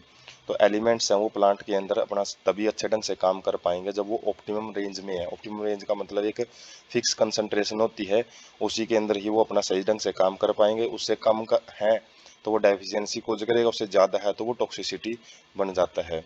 Minerals ion concentration in tissue that reduce dry weight of the tissue by about 10% is considered as toxic। तो मिनरल आयन कोई भी जो हमने अलग अलग माइक्रोन्यूट्रिएंट पढ़े हैं उनकी कंसंट्रेशन यदि टिश्यू में इतनी हो जाती है जिसकी वजह से जो ड्राई वेट है टिश्यू का वो 10% तक कम हो जाता है, तो उसी को हम टॉक्सिक बोलते हैं। तो इनकी मात्रा बढ़ने से जो ड्राई वेट है, जो भी वजन है प्लांट का, वो कम होना स्टार्ट हो जाता है। Toxic symptoms are difficult to identify. तो इनको पहचानना बड़ा मुश्किल हो जाता है। कारण क्या है उसको हम देखेंगे। एक्सेस ऑफ एन एलिमेंट में inhibit Uptake of another element. जैसे बोरोन का हमने केस देखा था, वो कैल्शियम के अपटेक में मदद करता है। तो इसी तरीके से एक एलिमेंट की यदि कमी हो जाती है तो दूसरा एलिमेंट है वो एक दूसरे के अपटेक को कम या ज़्यादा कर सकता है। तो इसमें क्या है example, prominent symptom of manganese toxicity is appearance of brown spot surrounded by chlorotic veins. Prominent symptom का मतलब है जो स्पष्ट लक्षण दिखाई देता है मैग्नीज की ज़्यादा मात्रा होने की वजह से प्लांट के अंदर, वो क्या है? ब्राउन स्पॉट है, जो भूरे रंग के जो धब्बे हैं वो दिखाई देंगे पत्तों के ऊपर, जो किससे गिरे होंगे? Chlorotic veins. क्लोरेटिक वेन होती हैं जिसके अंदर क्लोरोफिल खत्म हो जाता है, वो येलो कलर की हो जाती हैं। जो पत्ते के बिल्कुल येलो कलर के ऊपर ब्राउन कलर के जो भी धब्बे हैं वो मैग्नीज की टॉक्सिसिटी की वजह से होते हैं। Excess of manganese induce deficiency of iron, magnesium and calcium. तो मैग्नीज यदि ज़्यादा मात्रा में प्रेजेंट है तो उसकी वजह से आयरन की कमी हो जाती है, मैग्नीशियम की भी कमी हो जाती है और कैल्शियम की भी कमी हो जाती है। तो एक जो एलिमेंट है वो उसकी ज़्यादा मात्रा दूसरे एलिमेंट्स की मात्रा को कम कर सकता है, जिसकी वजह से उनके सिम्टम भी अलग अलग दिखाई देंगे फिर, इसलिए इनके सिम्टम्स को पहचानना थोड़ा मुश्किल हो जाता है, टॉक्सिसिटी सिम्टम्स को। तो manganese compete with iron and magnesium for uptake and with magnesium for binding with enzyme. तो जो मैग्नीज है वो आयरन और मैग्नीशियम के साथ कंपटीशन करता है। यदि मैग्नीज ज़्यादा है सॉइल के अंदर तो वो ज़्यादा एब्जॉर्ब किया जाएगा प्लांट के द्वारा, जिसकी वजह से आयरन और मैग्नीशियम है वो कम एब्जॉर्ब किए जाते हैं। और जहाँ पे ये एंजाइम के साथ भी बाइंडिंग होती है तो उस केस में ये कंपटीशन मैग्नीशियम के साथ कोज करता है। मतलब जहाँ पे मैग्नीशियम को काम करना होता है वहाँ पे मैग्नीज आ जाता है, जिसकी वजह से जो एंजाइम है वो भी ठीक ढंग से काम नहीं कर पाएंगे, क्योंकि वो बड़े स्पेसिफिक होते हैं। यदि उनको ठीक ढंग के आयन वगैरह नहीं मिलेंगे तो वो अपनी अच्छी एक्टिविटी नहीं कर पाते हैं, हो सकता है काम ही करना बंद कर दें। Manganese also inhibit calcium translocation in shoot apex. Shoot apex का मतलब है जो भी तना होता है या फिर जो एरियल पार्ट होता है, हवा में जो पौधे का भाग होता है, उसके अंदर जो कैल्शियम का एक जगह से दूसरी जगह पे लेके जाना भी, जिसको कैल्शियम ट्रांसलोकेशन बोलते हैं, उसको भी रोकता है। So symptoms of manganese toxicity may actually be deficiency symptom of iron, magnesium and calcium. तो जो मैग्नीज की टॉक्सिसिटी के जो सिम्टम्स हैं वो उन्हीं सिम्टम जैसे दिखाई देंगे जो डेफिशिएंसी सिम्टम होते हैं आयरन की कमी से जो लक्षण दिखाई देंगे, मैग्नीशियम की और कैल्शियम की, इन तीनों की कमी से जो जो लक्षण एक पौधे के अंदर दिखाई देंगे वही लक्षण मैग्नीज की टॉक्सिसिटी की वजह से दिखाई दे सकते हैं। इसलिए ही इनके जो ये आइडिया लगाना बड़ा मुश्किल हो जाता है कि ये टॉक्सिसिटी की वजह से सिम्टम्स हैं या फिर किसी की डेफिशिएंसी की वजह से सिम्टम्स हैं। उसके बाद है, तो हम यहाँ से जो टॉक्सिक इफेक्ट हैं उनके सिम्टम्स हैं वो देख सकते हैं। बोरोन है, जैसे पत्ता ठीक ढंग से विकसित नहीं कर पाता है। सल्फर है, क्लोरोसिस देखने को मिलती है, येलो कलर के हो जाते हैं पत्ते हैं। मैग्नीज है और वो भी अलग अलग ढंग से इफेक्ट करते हैं। तो ये जो कलर का अलग अलग लीफ की शेप है या फिर अलग अलग जो जैसे कॉपर है, कॉपर की वजह से जो लीफ है वो बैंड हो जाता है और अलग अलग कई जगह पे ब्लैक कलर है, जो फॉस्फोरस में थोड़ी सी जो कलर है पर्पल कलर का और लीफ का। तो ये जो सिम्टम्स हैं वो अलग अलग दिखाई देते हैं टॉक्सिसिटी की वजह से पत्ते के अंदर, जो अलग अलग प्लांट पार्ट है उसके अंदर। उसके बाद है mechanism of absorption of elements. जो हमने अलग अलग एलिमेंट्स पढ़े हैं वो किस तरीके से एब्जॉर्ब होते हैं रूट के अंदर। Absorption can be demarcated into two main phase. दो मेन फेज में एब्जॉर्प्शन किया जाता है इनका, दो स्टेप में होता है एब्जॉर्प्शन प्रोसेस। फर्स्ट फेज में क्या होता है, initial rapid uptake of ions into the free space और outer space of the cell, apoplast. तो एपोप्लास्ट पाथवे हमने पढ़ा था पिछले चैप्टर में, जो इंटरसेलुलर स्पेस है उनके अंदर से जो ट्रांसपोर्ट होता है। तो इसके अंदर क्या है, पहली फेज के अंदर एकदम से जो जितना भी आयंस वगैरह है उनको अपटेक कर लिया जाएगा, मतलब उनको अवशोषित कर लिया जाएगा। किनके अंदर, जो फ्री स्पेस होते हैं सेल के बीच में जो खाली जगह है उनके अंदर एकदम से एलिमेंट्स को इकट्ठा किया जाएगा। और उसके बाद पैसिव थ्रू आयन चैनल। तो जो ये फर्स्ट फेज है ये पैसिव प्रोसेस के द्वारा, यहाँ पे पैसिव ट्रांसपोर्ट होता है, इसमें कोई एनर्जी की जरूरत नहीं पड़ती। तो आयन चैनल होते हैं अलग अलग, जो प्रोटीन चैनल प्लाज्मा मेम्ब्रेन में होते हैं, क्योंकि ये चार्ज्ड मॉलिक्यूल होते हैं और चार्ज्ड मॉलिक्यूल को प्लाज्मा मेम्ब्रेन इतना आसानी से अपने अंदर एब्जॉर्ब नहीं कर पाती है। तो यहाँ पे हमको जो प्रोटीन चैनल है, आयन चैनल है, उनकी जरूरत पड़ती है। तो transmembrane protein that function as selective pores. तो यहाँ पे जो कुछ प्रोटीन्स प्रेजेंट होते हैं प्लाज्मा मेम्ब्रेन में, जो इंटीग्रल प्रोटीन होते हैं जो बिल्कुल क्रॉस करते हैं प्लाज्मा मेम्ब्रेन को और एक गेट का काम करते हैं। तो सिलेक्टिव पोर होते हैं। सिलेक्टिव पोर का मतलब अलग अलग एलिमेंट्स के लिए अलग अलग जो आयन चैनल है वो काम करते हैं। और सेकंड फेज में क्या रहेगा, ion are taken in slowly into inner space symplast of the cell. तो इससे क्या होगा, जो इनर स्पेस है वहां से सेल के अंदर लेके जाया जाएगा जो मिनरल्स हैं उनको, और वो सिम्प्लास्ट पाथवे आता है। Require expenditure of metabolic energy. और इसके अंदर जो एनर्जी का यूज किया जाता है, क्योंकि सेल के अंदर पहले से इनकी मात्रा ज़्यादा होती है और ज़्यादा बाहर इनकी मात्रा कम होती है इंटरसेलुलर स्पेस में, और वहां से इनको जब खींचा जाता है तो एक against the concentration gradient transport होता है, मतलब अप हिल मूवमेंट होती है, वहाँ पे एनर्जी की जरूरत पड़ती है जो कि एक एक्टिव प्रोसेस होती है। तो फर्स्ट फेज एक पैसिव प्रोसेस है, सेकंड फेज एक एक्टिव प्रोसेस है जिसमें एनर्जी लगती है। और वो सिम्प्लास्ट में आता है और पहले वाला एपोप्लास्ट में था। फ्लक्स क्या होता है? Movement of ion. जब मूव करते हैं आयंस तो उसको फ्लक्स बोला जाता है। इन फ्लक्स का मतलब है जब सेल के अंदर मूव कर रहे हैं, और एक्स ई फ्लक्स का मतलब क्या है? जब मूवमेंट है वो आउटवर्ड होती है, जब सेल से कोई भी एलिमेंट है वो बाहर मूव करता है, उसको ई फ्लक्स बोलते हैं। तो ये हम देख सकते हैं, जो आयन चैनल की बात कर रहे हैं, तो आयन चैनल में क्या होता है, जो मिनरल्स वगैरह होते हैं या एलिमेंट्स वगैरह होते हैं, उनको एक जगह पे अवशोषित किया जाता है और उसके बाद उसको सेल के अंदर है वो भेज दिया जाता है। चैनल का काम करते हैं, गेट का काम करेंगे। और उसके बाद ये पैसिव ट्रांसपोर्ट है, फर्स्ट फेज है जो। और जो सेकंड है, इसमें एटीपी यूज करती है, एनर्जी यूज किया जाएगा। एक साइड में बाइंडिंग होगी और दूसरी साइड में उसको छोड़ दिया जाता है, लेकिन इसमें एनर्जी की जरूरत पड़ती है। ये सेकंड फेज का पिक है। सेकंड फेज के एक जो मूविंग डायग्राम है उससे हम समझ सकते हैं। उसके बाद है ट्रांसलोकेशन ऑफ सोल्यूट। अब सोल्यूट जब मूव करते हैं प्लांट बॉडी में, जैसे आयंस को एब्जॉर्ब किया है रूट्स के अंदर, तो उसके बाद उनको ट्रांसलोकेट कैसे किया जाता है? तो ट्रांसलोकेटेड थ्रू जाइलम, तो जैसे हमने पिछले चैप्टर में भी डिस्कस किया था, तो जाइलम से ही ट्रांसपोर्ट होता है।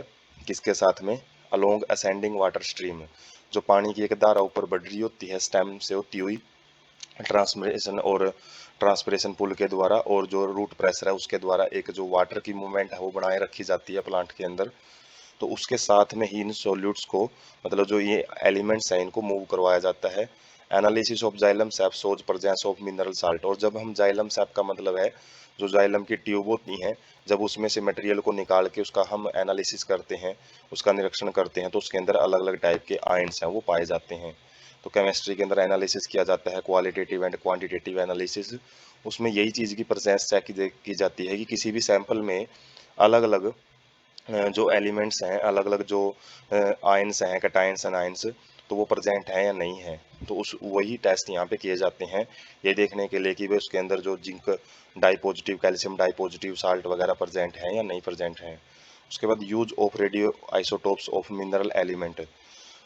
तो इसके अंदर हम जब रेडियो आइसोटोप्स यूज करते हैं, तो रेडियो आइसोटोप्स क्या हैं? जिस जिस जगह से जाएंगे वो रेडिएशन छोड़ते हुए जाएंगे। तो इससे हम ट्रेस कर सकते हैं एलिमेंट्स को कि वो किस रास्ते से गए हैं, और जब ट्रेसिंग की जाती है तो जाइलम के रास्ते से ही वो मूव करते हैं। तो उसके बाद हम जो एक मूविंग डायग्राम उसे समझ सकते हैं। जो वाटर है उसको रूट से अब्जॉर्ब किया जाता है और एक ट्रांसपिरेशन पुल के जरिए उसको ऊपर खींचा जाता है। तो एक स्ट्रीमिंग के जरिए जो एक वाटर मूव करता है, उसी में मिनरल्स को साथ में, इसी के साथ में मूव करवाया जाता है। उसके बाद है soil as a reservoir of essential element. तो सोइल है वो एक रिजर्वोयर का काम कैसे करता है? रिजर्वोयर मतलब एक बहुत बड़ा संग्राहक, जहाँ पे बहुत सारे एलिमेंट्स हैं वो बहुत ज़्यादा मात्रा में प्रेजेंट होते हैं। तो majority of the nutrient available to root due to the weathering and the break down of the rocks. तो ज़्यादातर जो न्यूट्रिएंट्स हैं मिट्टी के अंदर कहाँ से आते हैं? वो जब चट्टानें हैं, जब चट्टानें टूटती हैं, विदरिंग मतलब उसका ओल्ड होना, उसका कमज़ोर होना। जब चट्टानें पहले कमज़ोर होती हैं, उसके बाद टूटती हैं और उसी से मिट्टी बनती है, तो चट्टानों से ही जो ये अलग अलग न्यूट्रिएंट हैं वो मिट्टी के अंदर आते हैं। These process enrich soil with dissolved ions and inorganic salt. और ये प्रोसेस होती हैं जो विदरिंग एंड ब्रेक डाउन वाली, तो इनसे जो सोइल है उसके अंदर जो डिजोल्ड आयंस और इनऑर्गेनिक साल्ट हैं वो ज़्यादा मात्रा में उनके अंदर इकट्ठे होते रहते हैं।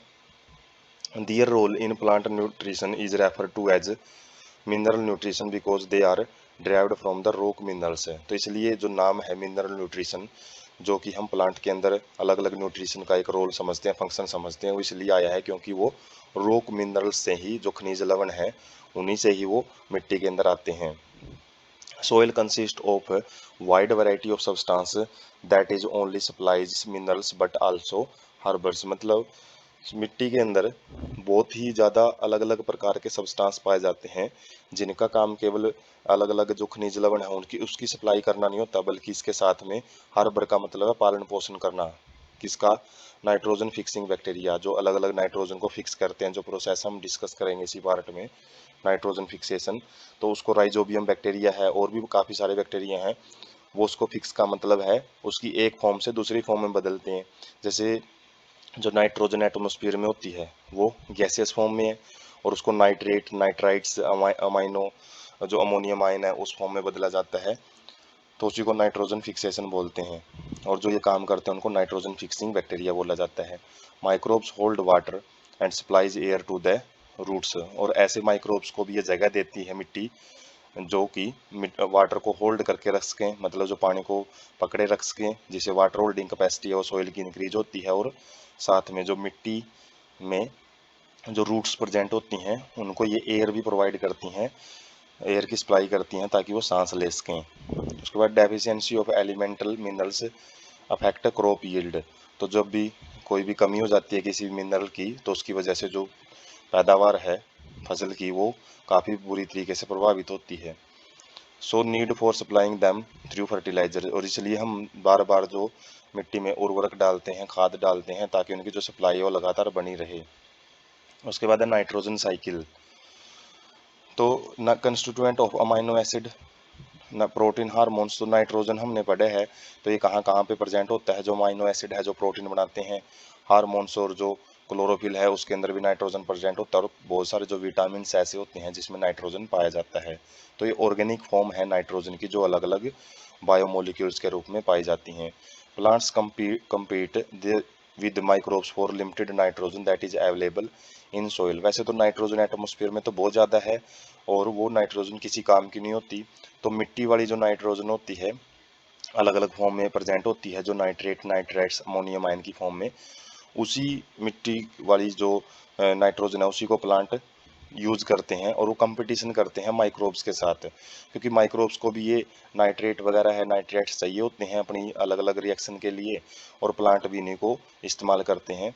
तो जो ज़्यादा ले पाता है, अब्जॉर्ब कर पाता है इनको, वही ज़्यादा जिंदा रहता है। और माइक्रोब्स और प्लांट में काफ़ी कंपटीशन मिट्टी में वो देखने को इसलिए पाया जाता है। Limiting nutrient for both natural and agriculture ecosystem. Ecosystem मतलब जो पारिस्थितिक तंत्र होते हैं, नेचुरल और जो आर्टिफिशियल होते हैं। एग्रीकल्चर आर्टिफिशियल है, जो खेती बाड़ी हम करते हैं, तो उसके अंदर जो एक अलग अलग जीवों का एक सिस्टम पाया जाता है, तो उनके अंदर लिमिटिंग फैक्टर का काम करता है नाइट्रोजन। मतलब इसकी वजह से काफ़ी जो प्रोसेस है वो रुक सकती हैं। Exist as two nitrogen atom. तो जैसे हमको पता है कि नाइट्रोजन की जो स्ट्रक्चर है एटमॉस्फेयर में जो पाई जाती है, N2 के फॉर्म में पाई जाती है नाइट्रोजन, और नाइट्रोजन के दो मॉलिक्यूल्स, दो एटम है, उनके बीच में ट्रिपल बॉन्ड है वो पाया जाता है। तो नाइट्रोजन फिक्सेशन है वो कैसे की जाती है। Process of conversion of nitrogen N2 to ammonia. तो ये क्या होता है, वो प्रोसेस होती है जिसके अंदर नाइट्रोजन गैस को अमोनिया में NH3 में बदला जाता है। और source of atmospheric nitrogen oxide. तो एटमॉस्फेरिक नाइट्रोजन ऑक्साइड के सोर्स क्या क्या हैं, जो अलग अलग नाइट्रोजन के ऑक्साइड हैं, जैसे NO है, NO2 है, N2O है। तो ये कहाँ से आते हैं, तो लाइटनिंग, जो बिजली चमकती है, और अल्ट्रावायलेट रेडिएशंस हैं, तो वो नाइट्रोजन गैस को नाइट्रोजन ऑक्साइड में बदलती हैं। अलग अलग जो नाइट्रोजन के ऑक्साइड हैं, काफ़ी सारे टाइप के नाइट्रोजन के ऑक्साइड पाए जाते हैं। तो वो कैसे बनते हैं, लाइटनिंग से, बिजली से चमकती हैं। Also from industrial combustion. जो इंडस्ट्रीज के अंदर, जो उद्योग हैं, उनके अंदर अलग अलग जो कोयल वगैरह है वो जलाया जाता है, तो उनसे भी नाइट्रोजन ऑक्साइड निकलते हैं। फॉरेस्ट फायर है, जो जंगलों में आग लग जाती है। ऑटोमोबाइल है, एग्जॉस्ट है, जो कि हमारे जो अलग अलग व्हीकल चलते हैं, तो उनका जो धुआं है उसके अंदर भी पाए जाते हैं। पावर जनरेटिंग स्टेशन, जो बिजली घर होते हैं, उसके अंदर भी जो कोयला वगैरह जलाया जाता है, तो उसकी वजह से भी जो ये नाइट्रोजन के ऑक्साइड हैं वो एटमॉस्फेयर में जाते हैं। उसके बाद अमोनिफिकेशन। तो नाइट्रोजन साइकिल के अंदर होने वाली प्रोसेसेस हैं। अमोनिफिकेशन में क्या होता है, decomposition of organic nitrogen of dead plants and animals into ammonia. तो जो ऑर्गेनिक नाइट्रोजन है, जो हमने अलग अलग फॉर्म में जो नाइट्रोजन पढ़ी थी, जैसे प्रोटीन है, हार्मोन्स हैं, क्लोरोफिल हैं, तो जब प्लांट की डेथ हो जाती है, तो उसके बाद इन ऑर्गेनिक सब्सटेंस को, इन ऑर्गेनिक नाइट्रोजन वाले कंपाउंड्स को अमोनिया के अंदर बदल दिया जाता है, जो मिट्टी के अंदर बैक्टीरिया वगैरह प्रेजेंट होते हैं उनके द्वारा। Most of it converted into nitrate by soil bacteria. तो इसमें से ज़्यादातर तो हम्म, अ, जो नाइट्रोजन है वो सोइल बैक्टीरिया के द्वारा नाइट्रेट में बदल दी जाती है। सम ammonia volatiles and re enters atmosphere. और जो कुछ अमोनिया है वो वापस एटमॉस्फेयर में एंटर कर जाती है, क्योंकि अमोनिया एक गैस है और वो एटमॉस्फेयर में चली जाती है। जबकि मिट्टी के अंदर कुछ अमोनिया है वो नाइट्रेट्स के अंदर भी बदल दी जा सकती है। उसके बाद है nitrification. Oxidation of ammonia to nitrite by chemoautotrophic bacteria जैसे नाइट्रोसोमोनास है एंड नाइट्रोकोकस है। कुछ बैक्टीरिया प्रेजेंट होते हैं जिसमें जो नाइट्रोजन की ऑक्सीडेशन के द्वारा उसको नाइट्राइट में बदल देते हैं NO3 नेगेटिव के अंदर। और कीमो ऑटोट्रोपिक का मतलब है जैसे ये ऑक्सीडेशन करते हैं तो इससे जो एनर्जी निकलती है, जैसे ग्लूकोज के ऑक्सीडेशन से जो एटीपी निकलते हैं, ऐसे ही अमोनिया के ऑक्सीडेशन से भी जो एनर्जी निकलती है उससे जो ये बैक्टीरिया वो अपना खाना तैयार करते हैं। तो नाइट्राइट इज फर्दर, जो नाइट्राइट यहाँ पे बनी है उसको फिर दोबारा ऑक्सीडाइज किया जाता है। नाइट्राइट मतलब NO2 नेगेटिव है नाइट्राइट, और उसको नाइट्रेट में बदला जाएगा NO3 नेगेटिव। उसमें एक ऑक्सीजन और ऐड की जाती है, किसके द्वारा? नाइट्रोबैक्टर के द्वारा। ये अलग बैक्टीरिया होता है जो अलग अलग स्टेज में जो ये बैक्टीरिया यूज किए जाते हैं, यही नाइट्रिफिकेशन में मदद करते हैं। उसके बाद nitrate is absorbed by plant, और जो ये नाइट्रेट फाइनल जो कंपोनेंट बना है इसी को प्लांट है एब्जॉर्ब कर पाते हैं और उसको पत्तों में भेजते हैं। reduced to form ammonia in leaves that finally forms amine group of the amino acid। और पत्तों में लेके जाके इनका क्या किया जाता है, इसको अमोनिया में बदला जाता है। और अमोनिया में से जब एक हाइड्रोजन को हटा देते हैं, NH3 में से एक हाइड्रोजन चला गया तो NH2 बचेगा। और जो ये NH2 है, जो हमने अमाइनो एसिड की स्ट्रक्चर देखी है उसमें कार्बोक्सिलिक ग्रुप होता है, एक अमाइनो ग्रुप होता है। तो अमाइनो ग्रुप जब भी कार्बन चेन के साथ अटैच हो जाता है तो अमाइनो एसिड बनाता है और उसी से जो प्रोटीन है वो बनता है फिर प्लांट में। उसके बाद है डीनाइट्रिफिकेशन। इसमें क्या होता है? Reduction of nitrate to nitrogen by bacteria Pseudomonas and Thiobacillus. तो इसके अंदर क्या होता है, जो नाइट्रेट्स हैं NO3 नेगेटिव है उसको नाइट्रोजन के अंदर रिड्यूस किया जाता है, मतलब रिडक्शन किया जाता है, ऑक्सीजन उसमें से रिमूव की जाती है। जो कुछ बैक्टीरिया हैं जैसे जो स्यूडोमोनास हैं और जो थायोबैसिलस हैं उनके द्वारा। तो इसी प्रोसेस को डीनाइट्रिफिकेशन बोलते हैं। तो नाइट्रिफिकेशन में नाइट्राइट्स या नाइट्रेट्स के फॉर्म में बदला जाता है अमोनिया को या फिर नाइट्रोजन को, खासकर अमोनिया को। और इसके अंदर क्या है डीनाइट्रिफिकेशन में, तो नाइट्रेट्स को नाइट्रोजन में बदल दिया जाता है। उसके बाद हम डायग्राम से जो नाइट्रोजन साइकिल है वो समझते हैं। तो जैसे एटमॉस्फेयर में जो नाइट्रोजन है वो एलिमेंटल फॉर्म में पाई जाती है। नाइट्रोजन के एटम के बीच में ट्रिपल बॉन्ड पाया जाता है। और एटमॉस्फेयर में जो अलग अलग जो गैसेज हैं जैसे नाइट्रोजन ऑक्साइड है एंड N2O है, डाई नाइट्रोजन ऑक्साइड, तो ये भी प्रेजेंट होती हैं। तो जैसे नाइट्रोजन है CO2 वगैरह है वो किनसे निकलती हैं? अलग अलग जो इंडस्ट्रियल वेस्ट हैं उनसे निकलती हैं। तो ये जो नाइट्रोजन है इसको मिट्टी के अंदर लेके आया जाता है, नाइट्रोजन फिक्सेशन करवाई जाती है कुछ बैक्टीरिया के द्वारा। एनामोक्स कुछ बैक्टीरिया होते हैं तो वो क्या करते हैं, अमोनिया के अंदर इसको कन्वर्ट कर देते हैं NH4 अमोनियम आयन में। और अमोनियम आयन का फिर क्या किया जाता है, अमोनियम हाइड्रोक्साइड है। तो नाइट्रिफिकेशन बैक्टीरिया, जो नाइट्रिफिकेशन के अंदर बैक्टीरिया यूज किए जाते हैं, जैसे हमने पिछली स्लाइड में पढ़ा था, वो क्या करते हैं, जो अमोनियम हाइड्रोक्साइड है उसको नाइट्रोजन मोनोऑक्साइड, फिर उसके बाद नाइट्राइट, उसके बाद नाइट्रेट में बदलते हैं। तो नाइट्रेट और नाइट्राइट में बदला जाना ही क्या होता है, नाइट्रिफिकेशन होता है। और उसके बाद उसको नाइट्राइट को फिर फर्दर NO2 के अंदर और उसको NO के अंदर बना के उसके बाद वापस उसकी जो सिंपल नाइट्रोजन गैस बनाई जाती है उसको डीनाइट्रिफिकेशन बोलते हैं। तो नाइट्रोजन से नाइट्राइट्स या नाइट्रेट्स का बनना नाइट्रिफिकेशन कहलाता है, और जबकि डीनाइट्रिफिकेशन इसका उल्टा प्रोसेस होता है। और जो नाइट्रेट्स और नाइट्राइट्स हैं इन्हीं को जो प्लांट्स हैं वो एब्जॉर्ब करते हैं, और एब्जॉर्ब करने के बाद ये ऑर्गेनिक कंपोनेंट में चला जाता है। अलग अलग जो प्रोटीन वगैरह हैं वो बनते हैं, इससे अमाइनो एसिड बनते हैं और नाइट्रोजन बायोमास है वो देखने को मिलता है। और जब जो कोई भी एनिमल इसको खाता है प्लांट्स को, तो वो एक एक फूड चेन के अंदर एंटर कर जाता है। और जैसे ही डिकम्पोजिशन होगी फिर एनिमल्स की या प्लांट की, तो वो डिकम्पोजिशन के जरिए वापस फिर अमोनिया में बदल दिया जाता है उसको। और जो फर्टिलाइजर वगैरह होते हैं ये भी एक नाइट्रोजन साइकिल है, उसको मेंटेन करने में, उसको एक लगातार मेंटेन रखने में एक इम्पोर्टेंट रोल है प्ले करते हैं। और जैसे ये यूवी लाइट के लिए दिखा रखा है, यूवी लाइट भी जो नाइट्रोजन ऑक्साइड है उनको बनाने में इम्पोर्टेंट रोल प्ले करती है। इसी प्रकार से लीचिंग प्रोसेस के जरिए, मतलब मिट्टी से जो पानी की फॉर्म में पानी के साथ गुड़ के कुछ ना कुछ जो नाइट्रोजन नाइट्राइट्स वगैरह होते हैं वो वाटर इकोसिस्टम में पहुंच जाते हैं। और उनके अंदर जो यूट्रोफिकेशन क्या होता है, ये जिसके अंदर जो नाइट्रोजन के या फिर कोई भी एलिमेंट है वो जब वाटर के अंदर बढ़ता है तो उससे अलग अलग जो कंपोनेंट है, अलग अलग जो ऑर्गेनिजम्स हैं उनकी संख्या है वो बढ़नी शुरू हो जाती है। खासकर जो एल्गी वगैरह है वो बढ़ना शुरू हो जाते हैं। और इनकी जब डिकम्पोजिशन होती है तो वो साइकिल दोबारा से फिर उनको मिट्टी में मिला देता है। तो इस तरीके से जो नाइट्रोजन है वो अलग अलग फॉर्म में पाया जाना और एक फॉर्म से दूसरी फॉर्म में उसका कन्वर्ट होना और वापस उसी फॉर्म में आ जाना जिसमें वो साइकिल चला है, उसी को हम नाइट्रोजन साइकिल बोलते हैं। उसके बाद है बायोलॉजिकल नाइट्रोजन फिक्सेशन। तो नाइट्रोजन फिक्सेशन का मतलब है जो नाइट्रोजन गैस है उसको दूसरी फॉर्म में कैसे बदला जाता है, और बायोलॉजिकली का मतलब है कि अलग अलग बैक्टीरिया की मदद से उसको बदला जाता है। तो हम देखते हैं, very few living organism utilize nitrogen in form of N2। तो बहुत ही कम ऐसे ऑर्गेनिज्म होते हैं जो डायरेक्ट नाइट्रोजन को यूज कर सकते हैं। Only certain prokaryotic species are capable of fixing nitrogen. तो कुछ प्रोकैरियोटिक स्पीसीज मतलब प्रोकैरियोटिक टाइप के जो जीव हैं, जैसे बैक्टीरिया वगैरह के एग्जाम्पल हमने देखे हैं, वही नाइट्रोजन फिक्सेशन है वो कर सकते हैं। मतलब एलिमेंटल नाइट्रोजन को, एटमॉस्फेरिक नाइट्रोजन को नाइट्रेट या नाइट्रेट्स की फॉर्म में बदल सकते हैं। बायोलॉजिकल नाइट्रोजन फिक्सेशन क्या होता है, इसमें रिडक्शन ऑफ नाइट्रोजन, नाइट्रोजन का रिडक्शन किया जाता है किसमें, अमोनिया में। अमोनिया क्या होता है, NH3, और सिंपल जो नाइट्रोजन है वो N2 होती है। तो हाइड्रोजन का ऐड करके ही NH3 बनाया जाता है, इसी को रिडक्शन बोलते हैं। और ये कुछ लिविंग ऑर्गेनिजम्स के द्वारा किया जाता है with the help of nitrogenase. Nitrogenase क्या है, ये एंजाइम है। एंजाइम क्या करता है, इस रिएक्शन को, जो हाइड्रोजन एडिशन की रिएक्शन को फास्ट कर देता है। Such microbes are called N2 fixer, इन्हीं को नाइट्रोजन फिक्सर बैक्टीरिया बोला जाता है।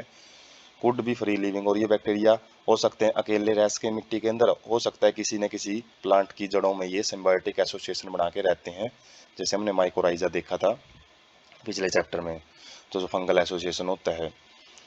तो free living nitrogen fixing bacteria पूछ लिए जाते हैं एक नंबर एक क्वेश्चन में, तो एजोबैक्टर और बेजिर बेजरिनिका बेजरिनिकिया। तो ये ऐसे बैक्टीरिया होते हैं जो कि फ्रीली एग्जिस्ट कर सकते हैं, इनको किसी भी प्लांट की जरूरत नहीं रहती कि वे अपना जो लाइफ साइकिल है उनके बगैर ये पूरा ना कर पाए। तो ये फ्रीली मिट्टी के अंदर रह के नाइट्रोजन फिक्सेशन करवाते हैं। जबकि aerobic and free living anaerobic, ऊपर वाले एरोबिक थे, उनको ऑक्सीजन की प्रेजेंस में काम करना होता है, ये अनएरोबिक होते हैं। और फ्री लिविंग का मतलब ये भी अकेले रह सकते हैं, इनको ऑक्सीजन की कोई ज़रूरत नहीं होती। जैसे रोडोस्पाइरलम होता है, ये बैक्टीरिया नाइट्रोजन फिक्सिंग करवाता है। फर्क इनमें एरोबिक और अनएरोबिक का ही है, दोनों है फ्री लिविंग ये। उसके बाद free living nitrogen fixer cyanobacteria. तो साइनोबैक्टीरिया जो ब्लू ग्रीन एल्गी होती हैं उनमें एनाबीना और नोस्टक, ये भी फ्री लिविंग होते हैं जो कि नाइट्रोजन फिक्सेशन करवाते हैं।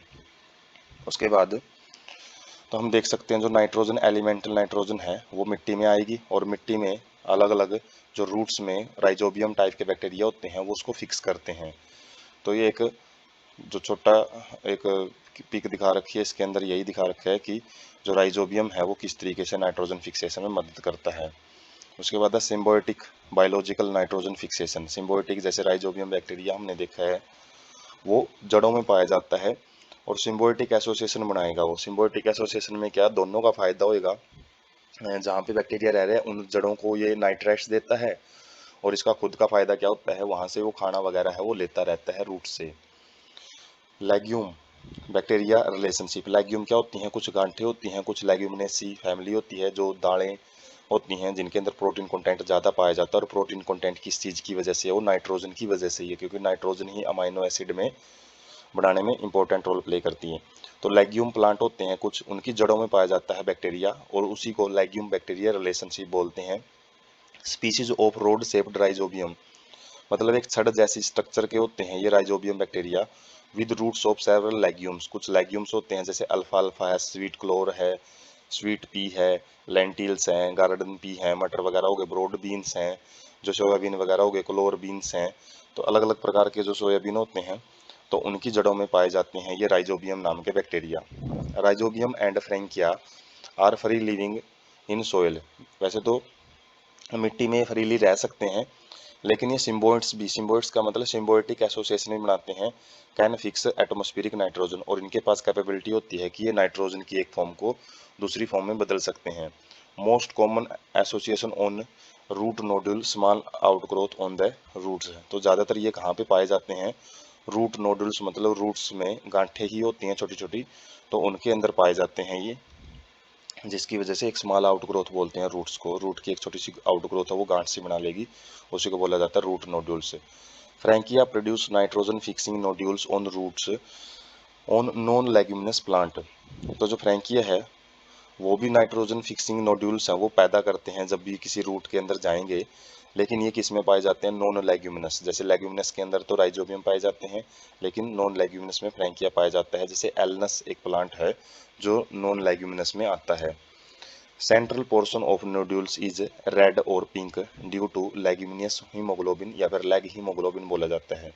जब हम इस नोड्यूल को काट के देखते हैं तो ये बीच अंदर से लाल रंग की या फिर गुलाबी रंग की देखने को मिलती है, और ये किस चीज़ की वजह से है, लेग्यूमिनस हीमोग्लोबिन की वजह से होती है या फिर लैग हीमोग्लोबिन बोलते हैं इसको। तो नोड्यूल फॉर्मेशन कैसे होता है, कैसे ये जो रूट्स के अंदर आउट ग्रोथ है, जो गांठें हैं वो कैसे बनती हैं, involves a sequence of multiple interaction between Rhizobium and roots of host plant. तो इसके अंदर काफ़ी एक सीक्वेंशियल प्रोसेस होती है, एक के बाद एक कुछ स्टेप होते हैं, किस किस के बीच में, राइजोबियम के बीच में और जो रूट्स हैं होस्ट प्लांट की उनके बीच में। प्रिंसिपल स्टेज क्या आते हैं इसमें, सबसे पहले जो राइजोबियम है, राइजोबिया है, वो अपनी संख्या बढ़ाते हैं और ग्रुप बनाते हैं, कॉलोनी बनाते हैं surroundings of the root, root के आसपास के एरिया में।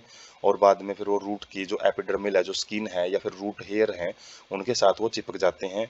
जो रूट हेयर हैं वो कर्ल, कर्ल का मतलब अपने जो उनकी स्ट्रक्चर है वो आगे से घूम जाती है बैक्टीरिया के अराउंड, और बैक्टीरिया है वो रूट हेयर के अंदर इनवाइड, इनवाइड का मतलब अंदर चले जाते हैं। Infection thread is produced, carrying bacteria into the cortex of the root which initiate nodule formation.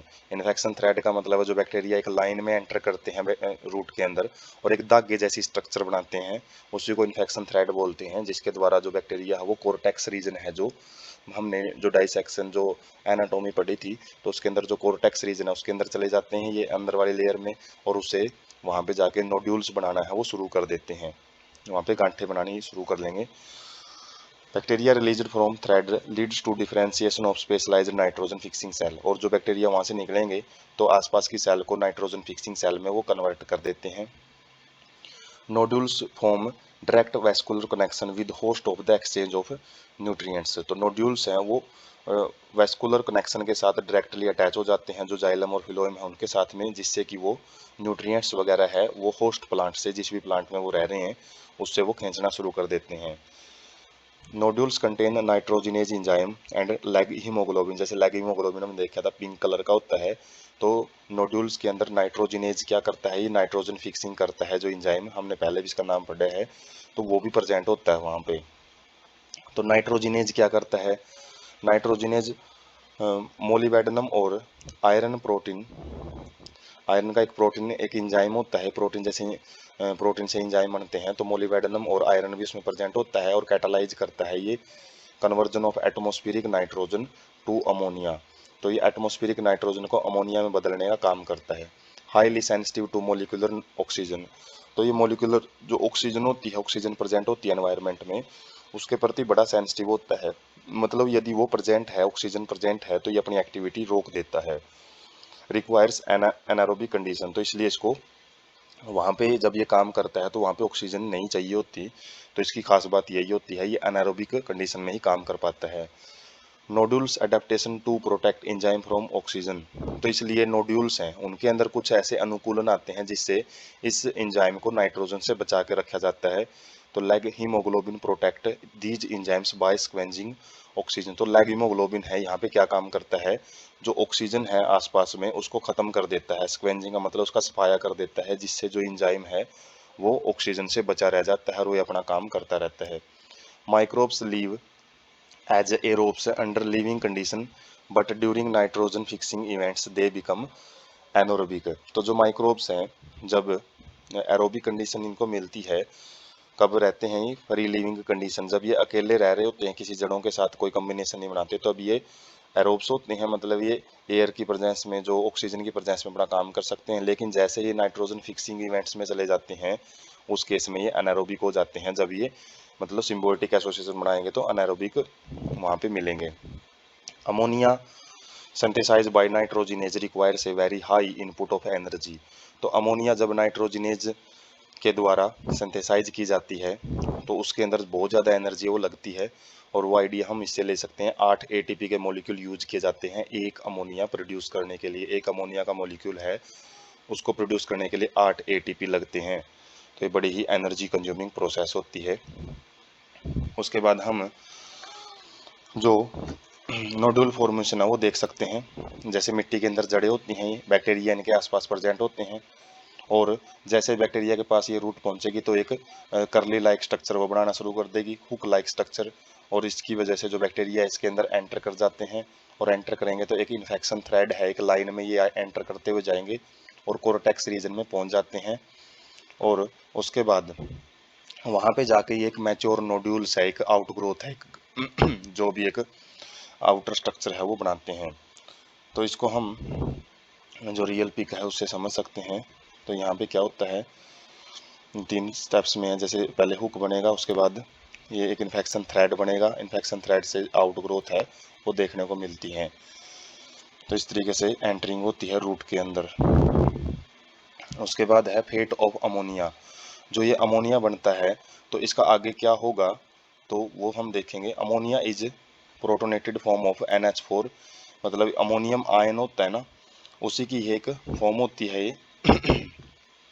Most plant can assimilate nitrate as well as ammonium ion, quite toxic to plants। तो ज़्यादातर जो प्लांट्स होते हैं assimilates का मतलब है उसका use करते हैं, जो अमोनिया का यूज है वो नाइट्रेट्स और अमोनियम आयन के फॉर्म में यूज करते हैं। और जो अमोनियम आयन है वो जहरीले होते हैं प्लांट्स के लिए, मतलब वो उसको डैमेज कर सकते हैं। तो ammonium ion is used to synthesize amino acid in plants by 2 main ways. 2 main तरीके होते हैं जिसके द्वारा अमोनियम आयन है वो अमाइनो एसिड है वो बनाता है। पहला है रिडक्टिव एनिमेशन। इसके अंदर क्या होता है, ammonia react with alpha ketoglutaric glutaric acid and forms glutamic acid. तो ग्लूटामिक एसिड क्या है, एक अमाइनो एसिड ही होता है, और जो ग्लूटामिक एसिड है main amino acid from which transfer of NH2। तो जो मेन अमाइनो एसिड होता है जिसके अंदर जो अमाइनो एसिड के अंदर जो NH2 है उसको ट्रांसपोर्ट किया जाता है, ट्रांसफर किया जाता है। तो रिडक्टिव अमीनेशन के अंदर सिंपल सी बात है, जो अमोनिया है वो एक एसिड है अल्फा कीटोग्लिट्रिक एसिड, उसके साथ रिएक्ट करके जो NH2 है उसके ट्रांसफर से, मतलब अल्फा कीटोग्लिट्रिक एसिड के ऊपर जो NH2 है उसको ट्रांसफर करके ग्लूटामिक एसिड है वो बना लेता है। और ट्रांस मेसन में क्या होता है, जिसके अंदर जो अमाइनो ग्रुप है एक अमाइनो एसिड से दूसरे अमाइनो एसिड की तरफ, जैसे जो कीटो ग्रुप होता है किसी भी कीटो एसिड के ऊपर वो भेजा जाता है। तो उसके जरिए जो ट्रांस एमिनेशन है, ट्रांस एमिनेशन का मतलब ट्रांसफर ऑफ अमाइनो ग्रुप है। तो इसमें अमाइनो ग्रुप है वो ट्रांसफर करके अमाइनो एसिड तैयार किए जाते हैं, और इसके अंदर क्या है, अमोनिया का रिडक्शन करवाया जाता है अल्फा कीटोग्लूट्रिक एसिड के द्वारा, और जिससे उसको ग्लूटामिक एसिड बनाया जाता है। उसके बाद है 2 मोस्ट इम्पोर्टेंट अमाइड्स। 2 अमाइड्स होते हैं, एक एस्पार्जिन और एक होता है ग्लूटामिन। तो अमाइड क्या होते हैं, ये NH2 की फॉर्म होती है अमाइड। तो ये क्या होते हैं, स्ट्रक्चरल पार्ट होते हैं प्रोटीन के। तो प्रोटीन है उनके अंदर ये एक स्ट्रक्चरल कंपोनेंट का मतलब है किसी न किसी फॉर्म को बनाते हुए मिलेंगे, और formed from 2 amino acid, 2 amino acid से बनते हैं ये अमाइड हैं। तो एस्पार्टिक एसिड और ग्लूटामिक एसिड। तो एस्पार्टिक एसिड से जो अमाइड बनता है वो एस्पार्जिन होता है, और जो ग्लूटामिक एसिड से बनता है उसको ग्लूटामाइन बोलते हैं। By addition of another amino acid replacing hydroxyl part. तो ये कैसे बनते हैं, जो अमाइनो एसिड, अमाइनो जो ग्रुप है वो यहाँ पे आके अटैच होता है, और कैसे अटैच होएगा, वो एक हाइड्रोक्साइल ग्रुप प्रेजेंट होता है OH ग्रुप, उसको हटा के अमाइनो ग्रुप है वो यहाँ पे अटैच होते हैं। Amide transported to other part of the plant by xylem vessels. जो ये अमाइड बनते हैं, तो जो अमाइनो एसिड है, अमाइनो एसिड से ये अमाइड बनते हैं, और इन्हीं अमाइड को फिर अलग अलग जो प्लांट पार्ट में उसमें भेज दिया जाता है जाइलम वेसल्स के जरिए। Stream nodules of some plants soybean exported fixed nitrogen as ureides have high nitrogen to carbon ratio. तो जो स्ट्रीम का मतलब है जो एक लगातार एक कंटिन्यूस फ्लो बनता है स्ट्रीम नोड्यूल से कुछ प्लांट्स के अंदर, जैसे सोयाबीन है उसके अंदर जो फिक्स्ड नाइट्रोजन होती है उसको एक्सपोर्ट का मतलब है किसी भी दूसरे जगह में भेजने का काम करते हैं ये नोड्यूल्स वगैरह। किस फॉर्म में, यूरिड्स की फॉर्म में, यूरिडीज की फॉर्म में, जिसके अंदर जो नाइट्रोजन है वो ज़्यादा पाई जाती है कार्बन से ज़्यादा। वैसे कार्बन तो ऑर्गेनिक कंपोनेंट्स में पाया ही जाता है, लेकिन नाइट्रोजन का जो रेशियो है वो कार्बन से भी ज़्यादा देखने को मिलता है किनके अंदर, जो ये स्ट्रीम्स नोड्यूल्स होते हैं।